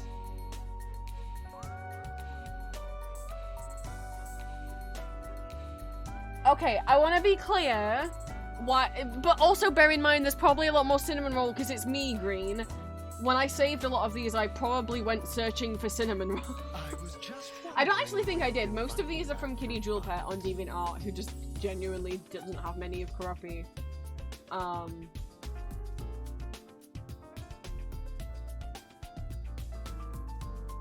Below, there's one of Chibi. I got one whole one of Chibi Maru. How do you think I feel as a Chibi Maru fan? There's a few of Bats. There's one of Yoshi Kitty. I think there's only maybe one of Tuxedo Sam. Poor Aurora.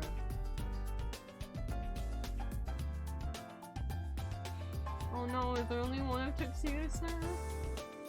Oh, technically 5. Karopi's technically in this one. It's a group picture. Oh, I only have one of Tuxedo Sam.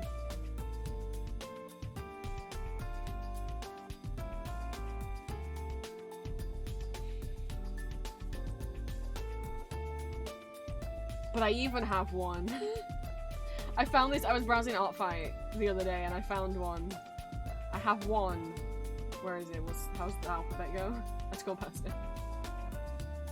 I have one.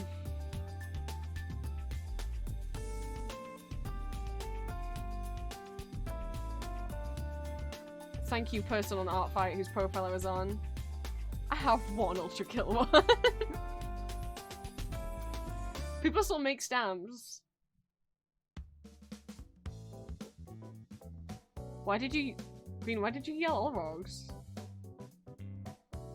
It is V1! That's V1. He's doing a little dance. Why'd you yell all rogues? This is V1. V1 is the character that you play as.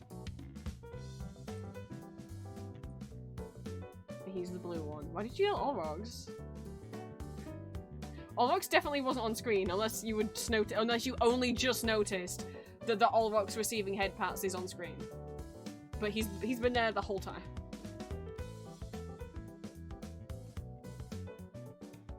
Cool spikies and mo. Oh. Yeah, no, sadly the only Olrox stamps are the ones that I've made. I've made 3. They aren't in the Castlevania section yet because I haven't put the stamps I've made in here. But I do have 57 regular Castlevania stamps and then 32 of these like portrait ones. So there's a lot of Castlevania ones. Oh. I spelled... Oops. Someone got their name spelled wrong. I spelled Castlevania wrong. Hang on.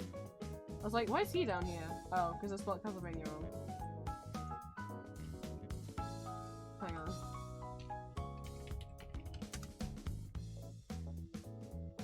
But if you're like, Prince, what the fuck are you even talking about? What are stamps and what do you do with them? Anything you want!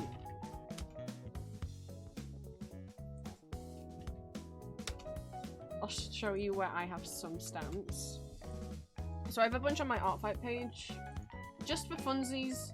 Just for decoration, just to make the page look more fun. I have them like at the bottom just to be like, hey, here's a bunch of shit that I like. Some people have like really fancy like Artfight pages and stuff. I just dumped a bunch of images at the bottom. Including Olrox. Olrox is here. I didn't add that recently, that's been there like since before I was like for a year. Before, like, when I just liked Olrox. I liked him back then, but I really love him now. Oh my god, and Litigator's here. What are the chances? There's 3 Toontown stamps on it. And then I have a whole like little row of them on my website. Scrolling back and forth. Just like, here's a bunch of stuff I like. These stamps are just of things that I like. Here's a way to get to know me. Here's some albums I like, some characters I like. And they're in rainbow order. My little stamp roll here. Can you believe there's an Elizabeth stamp and I am not the one who made it? Someone else actually made it. I made that one though. And of course I had to make a Terzo stamp where he's on the kazoo.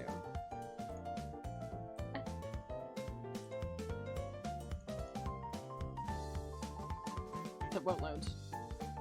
Don't load. There I do. To put an image on Artfight, you don't actually like paste an image, you have to put in the image URL. I think? Can you upload? I think you have to put the image URL in. Yeah, if you try and insert an image, it will ask for the URL. So, before anyone starts inserting stamps from my website, just be aware, when it comes to NeoCities, when it comes to websites in general, inserting an image with the URL is called hotlinking. Don't hotlink back to people's NeoCities sites. It uses up the bandwidth. It's literally against NeoCities rules. It will make my site run slower because it will be putting requests in from my site every single time someone views your Artfight page if you're loading the image from my site. If you want to host an image yourself somewhere, you can upload it yourself to literally anywhere. I normally post them as like private images, private posts on Tumblr. A lot of people use, is it called Catbox? Is like, because I know, like just an image hosting website, kind of like, if people remember PhotoBucket back in the day.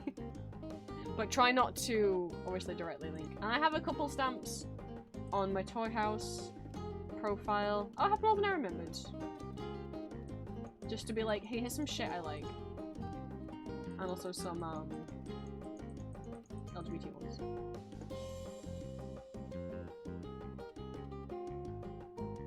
But yeah, I do have a custom code Toy House. I didn't make the code for my Toy House profile.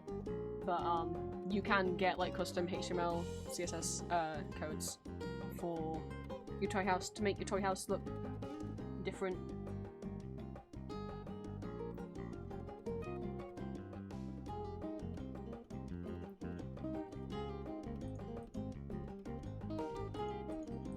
Yeah, someone else had Ultra Kill Blinkies on that. I was looking at Ultra Kill OCs on Artfight. Is what I was doing. And then if someone had like a bunch of cool ones, then I looked at their profile, and then some of them had Ultra Kill. More and more people on Artfight are decorating their profiles, which is fun. Someone had Ultra Kill Blinkies of like 3 different ones of oh no, do I not? Oh, and it's my current hyperfixation and I forgot the tag.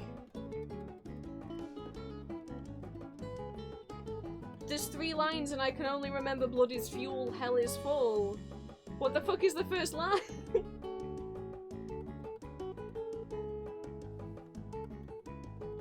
Is it humanity is dead?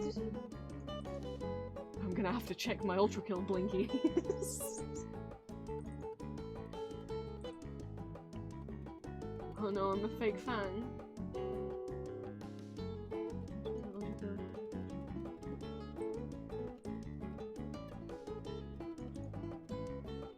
It's mankind is dead, not humanity is dead. I was close. It's mankind is dead, blood is fuel, hell is full. Dude, it's kind of the same. Alright, thank you guys so much for stream. I can smell that other people are making food, but I can't make food until they're done. I'll have to wait. I might organize some more images. I would love to draw my Ultra Kill OCs soon. I love them so much. I only made them, what, yesterday or the day before? And I was so eager to work on them, and then my stomach pains got worse, and I just was like, no, I can't do anything. They're a bit better today than they were yesterday.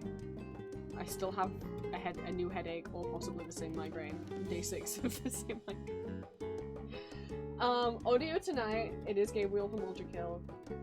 If you're not familiar with Ultra Kill, like, the audio, like, I mean, it's up to you. It's up to you whether you want to listen to it. In terms of will it make sense, I mean, Gabriel's not explaining the lore for you. So... if it's not to have a Dimitri Kidumi, actually, you can have one if you buy one. There's a bunch left, or one left if they have all congealed together. What, you did? Wait!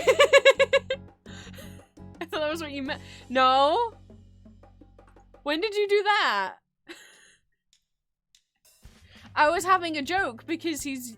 when I think of Dimitri, I associate the two of you together because I think you're the only person whose favorite of my OCs is Dimitri. Oh, I see. I opened Etsy. I see. There's certain people who I associate with my OCs, because, like, don't get me wrong, the majority of you like all of my boys. Like, none of you, as far as I know, none of you hate any of my boys, but, you know, you might be someone who likes all my OCs. But most of you have, like, one clear favorite. Like, a bunch of you like Orpheus, but Apple's louder than the rest of you, I'm sorry. A bunch of you like Dimitri. Ashley's louder than the rest of you, I'm sorry.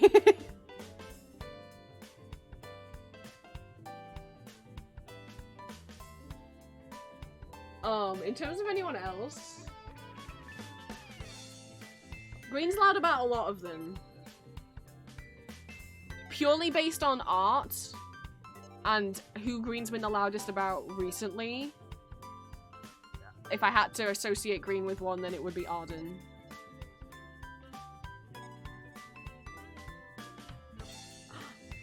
I was like, Silk. Someone else was saying earlier that they hadn't listened to any of my,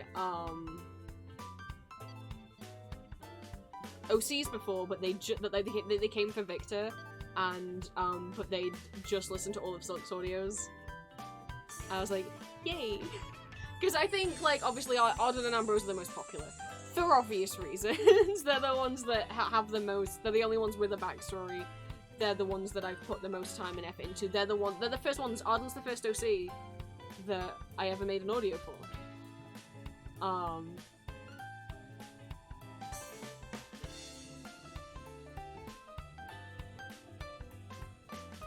I don't know about anyone else who I associate with a specific person.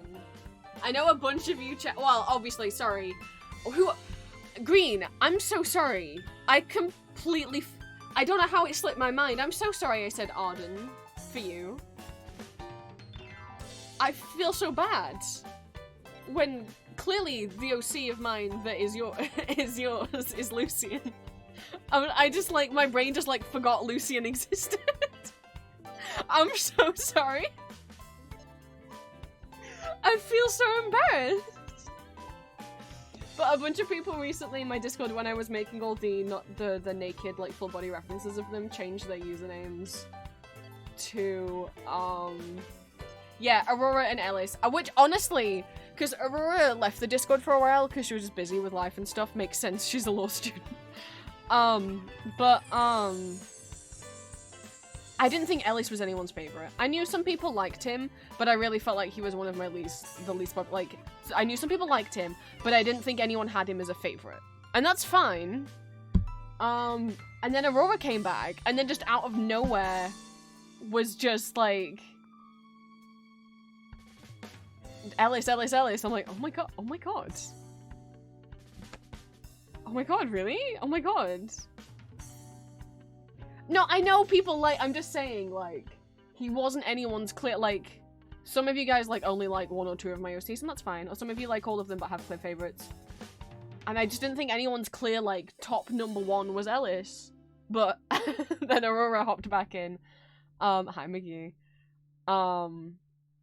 I'm so sorry I forgot about Lucian. And I know a bunch of other people changed their names to be for certain ones of my OCs. But that alone isn't enough to make me associate you with a certain OC of mine. Purely because I don't remember what I don't honestly remember what anyone's name is. Like, you can't expect me to remember what everyone changed their nicknames to. It's purely like, if I like click you and this character together, it's purely either because you've drawn way more art of that character than anyone else. Or not as in like, as in out of all the art you've done, you've clearly done more drawings of this character than any other character. Or you just like request them every month. Like, I think Apple has drawn Orpheus more than they've drawn anyone else, and is constantly requesting Orpheus, hence why I associate Apple with Orpheus. And I don't mean that, like, I hope no one's like, oh, I wish I was associated. It's like, it doesn't mean anything. I just mean, like how I associate Green with Kurapi, because that's Green's favorite Sanrio character, or how I associate Plan with Pom Pom Purin. Like, if you're the only person I know whose favorite thing is that thing, like, even if you're just someone that pops into stream occasionally or pops in Discord occasionally, and you're like the only person I know who's real into this thing, then like, I'll start, like, I don't play Identity V. I don't know anything about Identity V. I gather it's kind of like Dead by Daylight. But like, if I see it, I will think, like, oh, that's that game that Moth and Apple play. That's all I know about it.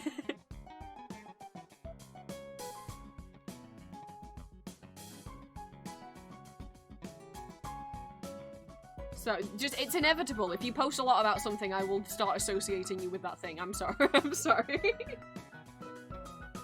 Green is dinosaurs and Kurapi. That's Green's person. I'm kidding. Obviously, obviously there's a lot more to Green than dinosaurs and Kurapi. But it does mean every time I see a dinosaur, I mean, I'm gonna think of Green. I mean, obviously that's a different level, because, like, Green's not just a random person commenting on YouTube. Green is actually a friend. And a mod, but, like, I mean, literally, when me and Julia were out shopping anywhere, if we saw dinosaur stuff, we were in the works, and they had dinosaur plushies, and Julia was like, oh, I wonder if Green would like these. That's what you've done. I can't see dinosaurs without thinking of you. So I hope you're proud of yourself.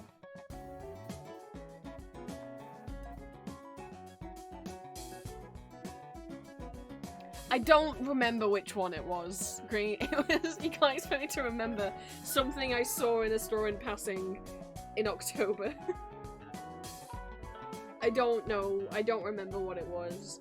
I just remember that it was really cute because Julia was like, oh, do you think he'd like this?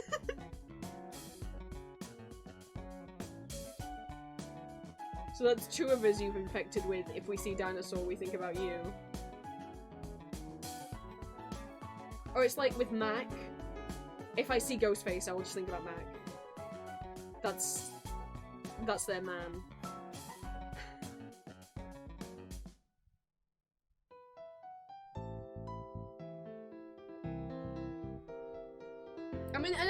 Julia, there's certain things that I will associate with Julia, because if I don't know anyone else who likes a certain thing,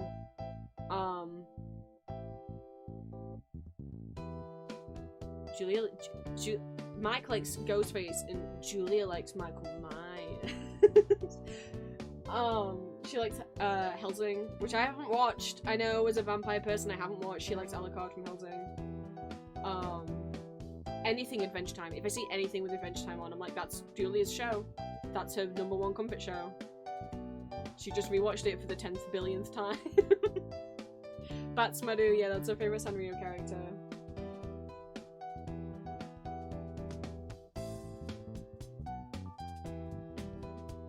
A friend of mine really wants me to draw Twisted Ketchup Ball, so that's their thing now. Aww.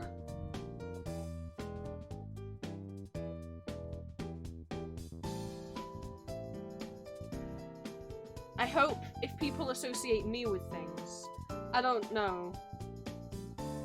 Because I also feel like a lot of the things I'm into a bunch of people in the Discord are into.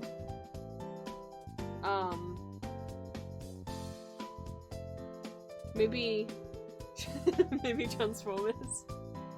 Because Castlevania, it's like, well, there's a lot of people in the Discord that are into Castlevania, and there's a lot of people that are into Arcane. But there's not many people in the Discord who will rant about Transformers. So, oh!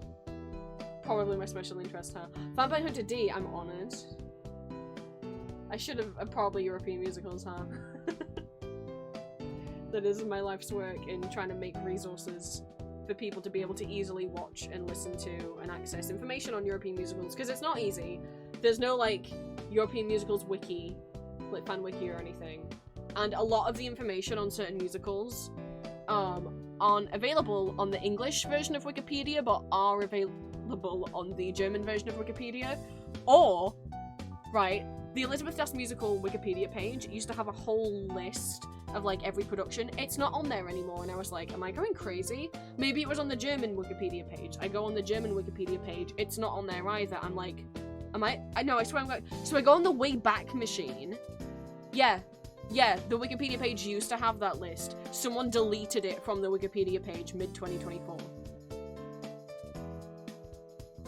And, like, yes, part of me making the Elizabeth Das Musical Shrine and all these resources is, yes, I find it fun, I like making lists. But also, it's like, I want people to have access to this information, and there's no centralized place where it exists. And if you don't speak other languages or aren't going to copy-paste things into Google Translate, you might not even be able to understand a lot of it.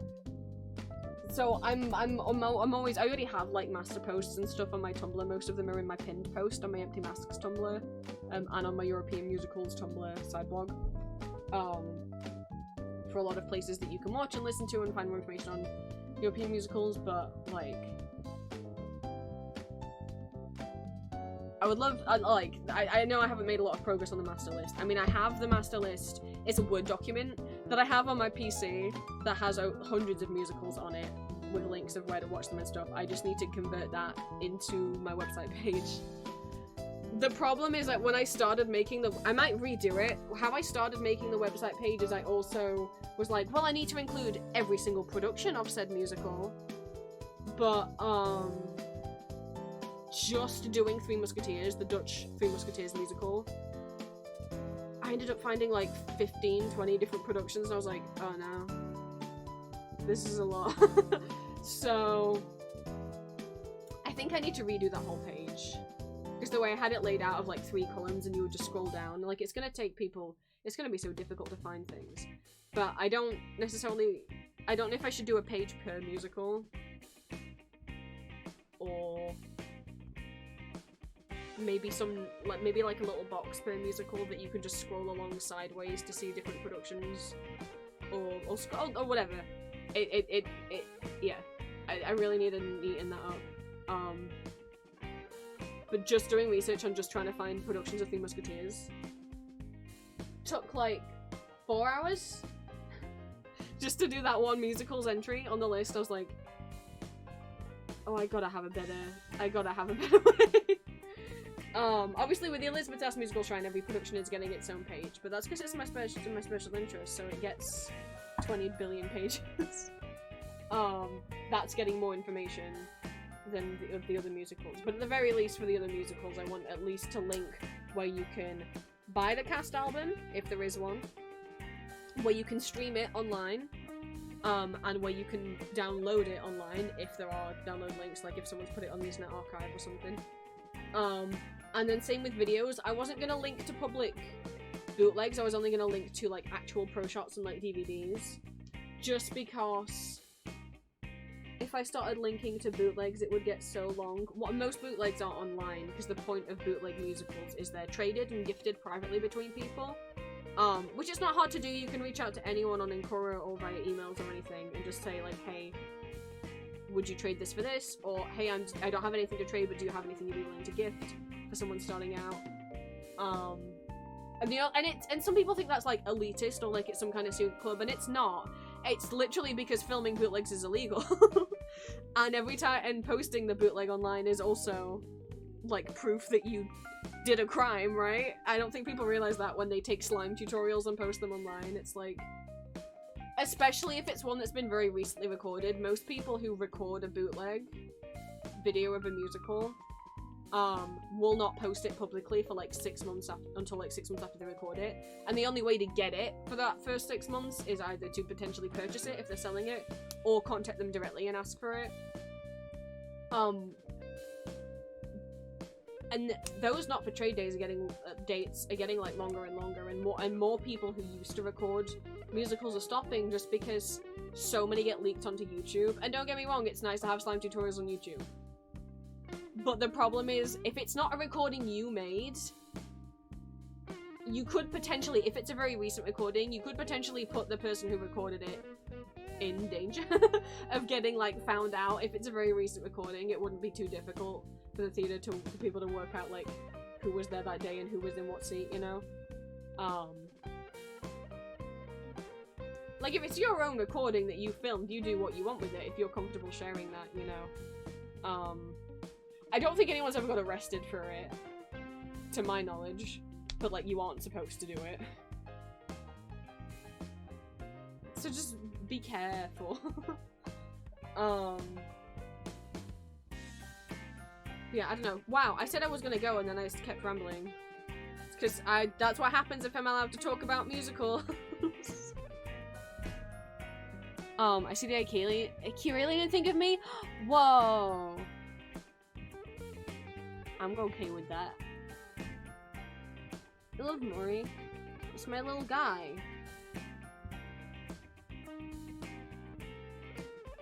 Hey, more stream for me. Oh, Virgil. Oh, I just really want to make food. I feel like I'm in wait mode for making food because I got new food this morning that I've never tried before. Okay, not tried. I've had garlic bread before, but not that specific brand. And then some other stuff as well that I'm gonna try cooking, and hopefully it's nice, and then maybe occasionally I can walk to that store and buy food for myself, because I don't get to go grocery shopping. My parents go with my sibling, and then like one of us has to stay in the house in case of like deliveries and stuff. And I do write down what I want, but obviously I have no idea what they sell without being there in person.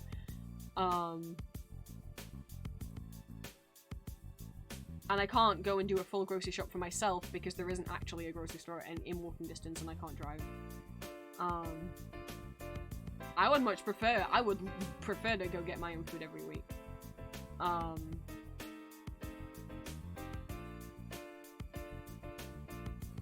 So I don't really get the experience very often of actually getting to see what food there is and actually picking something for myself. And also, even if I did manage to go with, I don't go shopping with mum. You guys, most of you have, you know, for reasons, I'm not going to go over things every time, but most of you are aware that she's the main reason I need to move out.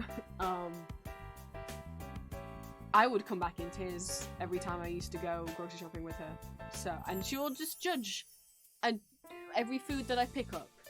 But she doesn't know. I hid it in the back of the freezer. Hopefully she doesn't see it. She tried to sell you IKEA shark.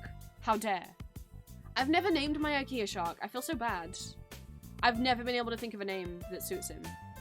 It's never happened. It's just IKEA shark. Poor guy. ever since I got him, when I bought him, it was when you couldn't get them anywhere. Like, IKEA was completely sold out of them. So I got him secondhand on eBay. Snatched him up because, like, some people were trying to sell them for crazy money at the time. I think it's easy to find them now, but this was like during, I think, 2020 or 2021, and you just couldn't find them in the UK. And I restuffed him a bit because he was pretty floppy when I got him, but never named him. Never been able to think of a name for him. But he he lives on my chair when I go to bed, and then when I get up in the morning I move him off the chair onto my bed so I can have my chair, and then when I need to go to sleep I move him off the bed back onto the chair. And that's been my morning and nightly ritual for years. You've got the IKEA bear in your basket, you're gonna name him Halcyon? Hell yeah. Aww. I just never, Maury was just like, well, Maury wasn't instant, but I knew where I wanted to find a name for Maury. And then my Build-A-Bears that I have a trend with my Build-A-Bears that they all get kind of fancy sounding names. Or they're named after, like, mythological things or, like, Shakespearean things, so, my Spring Green Frog is called Mercutio. He is on Artfight. He's a little frog prince. My Pink Axolotl is called Orpheus, and my Mothman is called Lucifer. Cinnamon Roll doesn't have a name because he's Cinnamon Roll.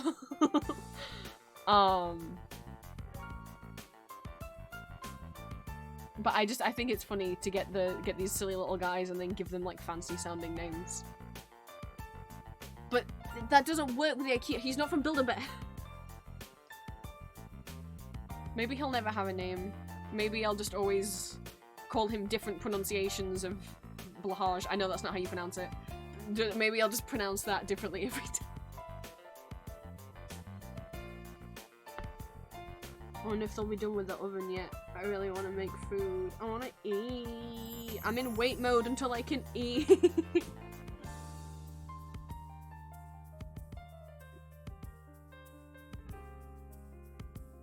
I'm gonna say it again, and I'm actually gonna go away this time. Thank you guys for streaming.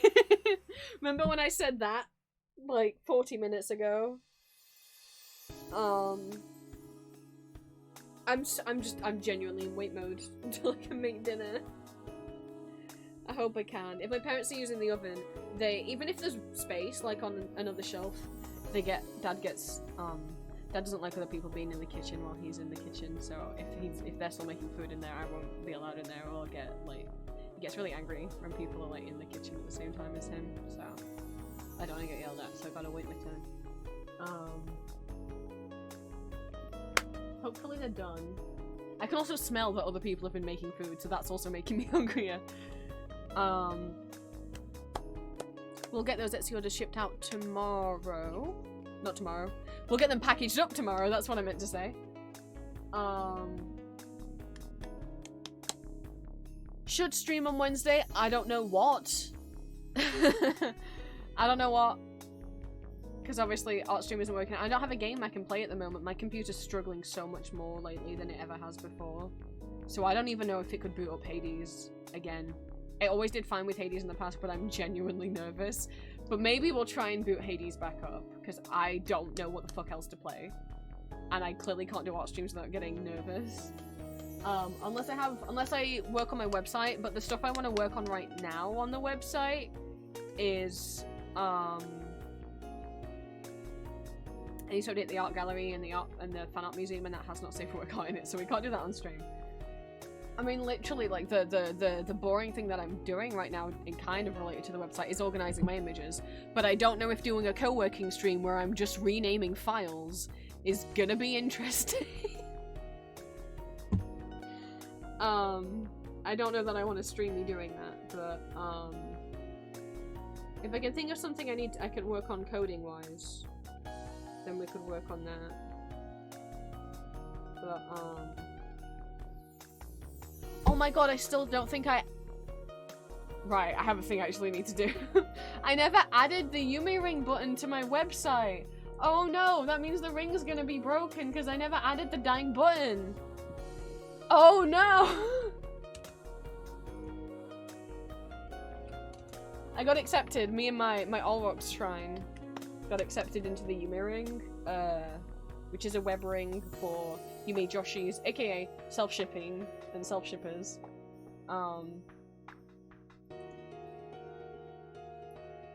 Let's go do that right now. Let's do it right now, guys. That'll pass the time, and then hopefully, right, so where's the codes?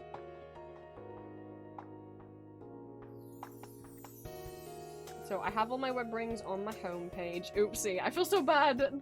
Because the way that web rings work is everyone needs to have the link on there.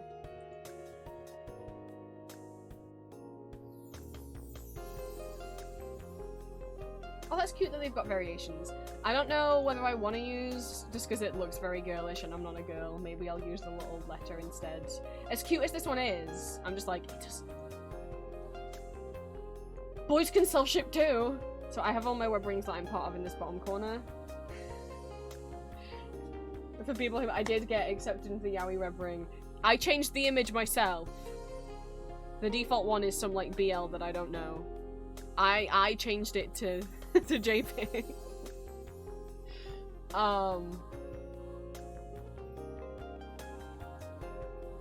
Where's my web ring portion of my code?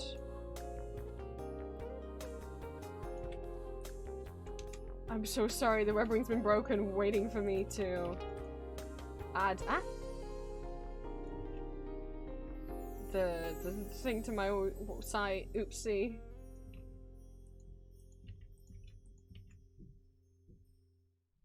And then what do we need to edit in the code? Does it say or does it just know? Because I don't know if I was given a code to add.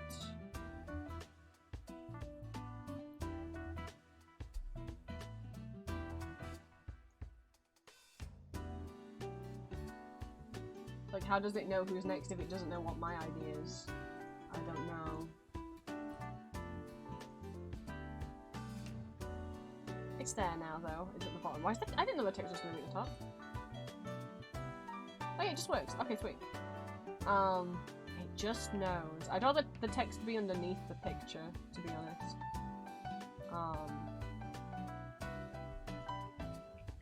If I just reorder these, will that do that? It's a script, and I don't have access to actually edit the JavaScript. That's Yume Ring's code. But I was hoping and assuming... Oh, nope, that just moved it up here for some reason. Alright, don't reorder those.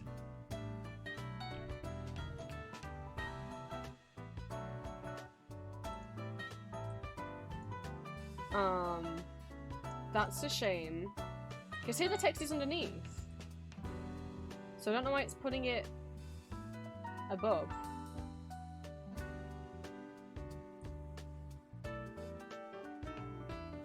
To style it. Yeah, but which widget is this styling? And yeah, the changing the CSS isn't gonna... Dang it! I just think it looks cuter with the text underneath the image. Oh well, it's there now. I haven't broken the ring. It's there now at the bottom. I don't know if I want to reorder it. I've put them in the order of which ones I got accepted into first. Is purely that it's not like in terms of which one's my favorite or anything. It's purely which ones I got accepted into first at the top. But yeah, I'm in the No AI web ring, VTubers, Universities, Transmasculine Pride, Toho, Yaoi, and the self-shipping ring now. I didn't get accepted into any of the others, which means I'm presuming that I also didn't get rejected, so I think any of the others I applied for are just like on hiatus, like they're not currently active. There's a couple more I wanted to apply for, but in order to apply, like, you need to make like your own like profile picture or avatar or something. Like with the Yume ring, you have to have a shrine dedicated to a specific character. There's me, I have Aurochs.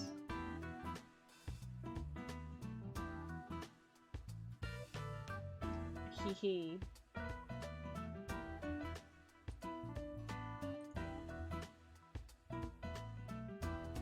I'm still real happy with how this came out.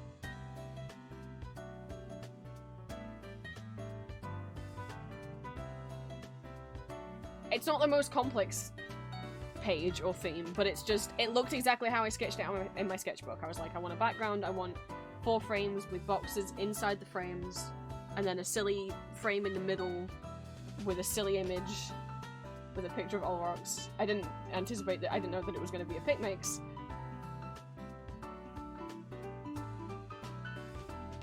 But I'm perfectly happy with it, with me making a pic mix.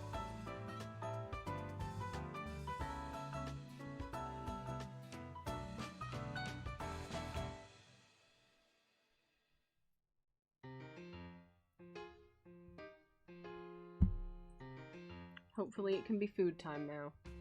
See, isn't it good that I rambled? Because I already noticed, like, once or twice that I forgot to add that button to my site. I think I was talking about it last week on stream, and I was like, oh fuck, I haven't added the button, I'll do that after stream, and I didn't. I just immediately forgot. So... this way, I haven't forgotten.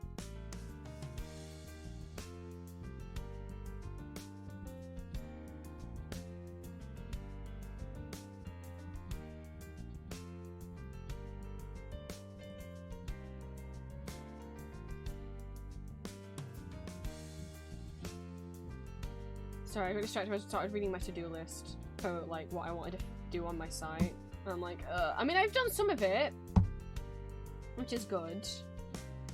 I kind of, the next thing I want to get to is making the original characters page. As in, like, I want a page that has my OCs on it, with little bios about them. I don't think it's not, like, gonna host every image I've ever drawn of them, because that's what Toy House is there for. I don't need to recreate Toy House. But, like, if each of them had almost, like, a little ID card or something, you know, with, like, a little picture and then, like, basic info on them, and then you could click a button to go to their Toy House page to see all of their art, I think that would be cute. I don't know if I would do a page with all of them on, or if I'd do a page for the audio OCs, like, different page per universe, per story. I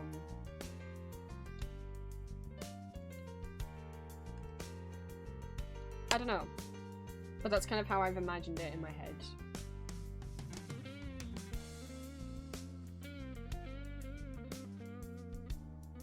But we'll see. Anyway, I want to eat food. So I'll say it for a final time. Thank you guys for streaming. I don't know if Julia's streaming this week. She hasn't put any schedule down yet, so I don't know if she is going to stream this week. I should be streaming on Wednesday. We'll see if my PC can cope with doing Hades. If not, maybe that's what, maybe we'll work on trying to code some VOC pages. That would be nice. Or I'll feel sick and end up not streaming. Hopefully I won't feel sick. Gabriel tonight. Love Bites Backstory Part 3 on Wednesday. Orpheus's first ever Not Safe for Work audio on Saturday. Thank you guys so much. I'm gonna go eat garlic bread now. Bye-bye.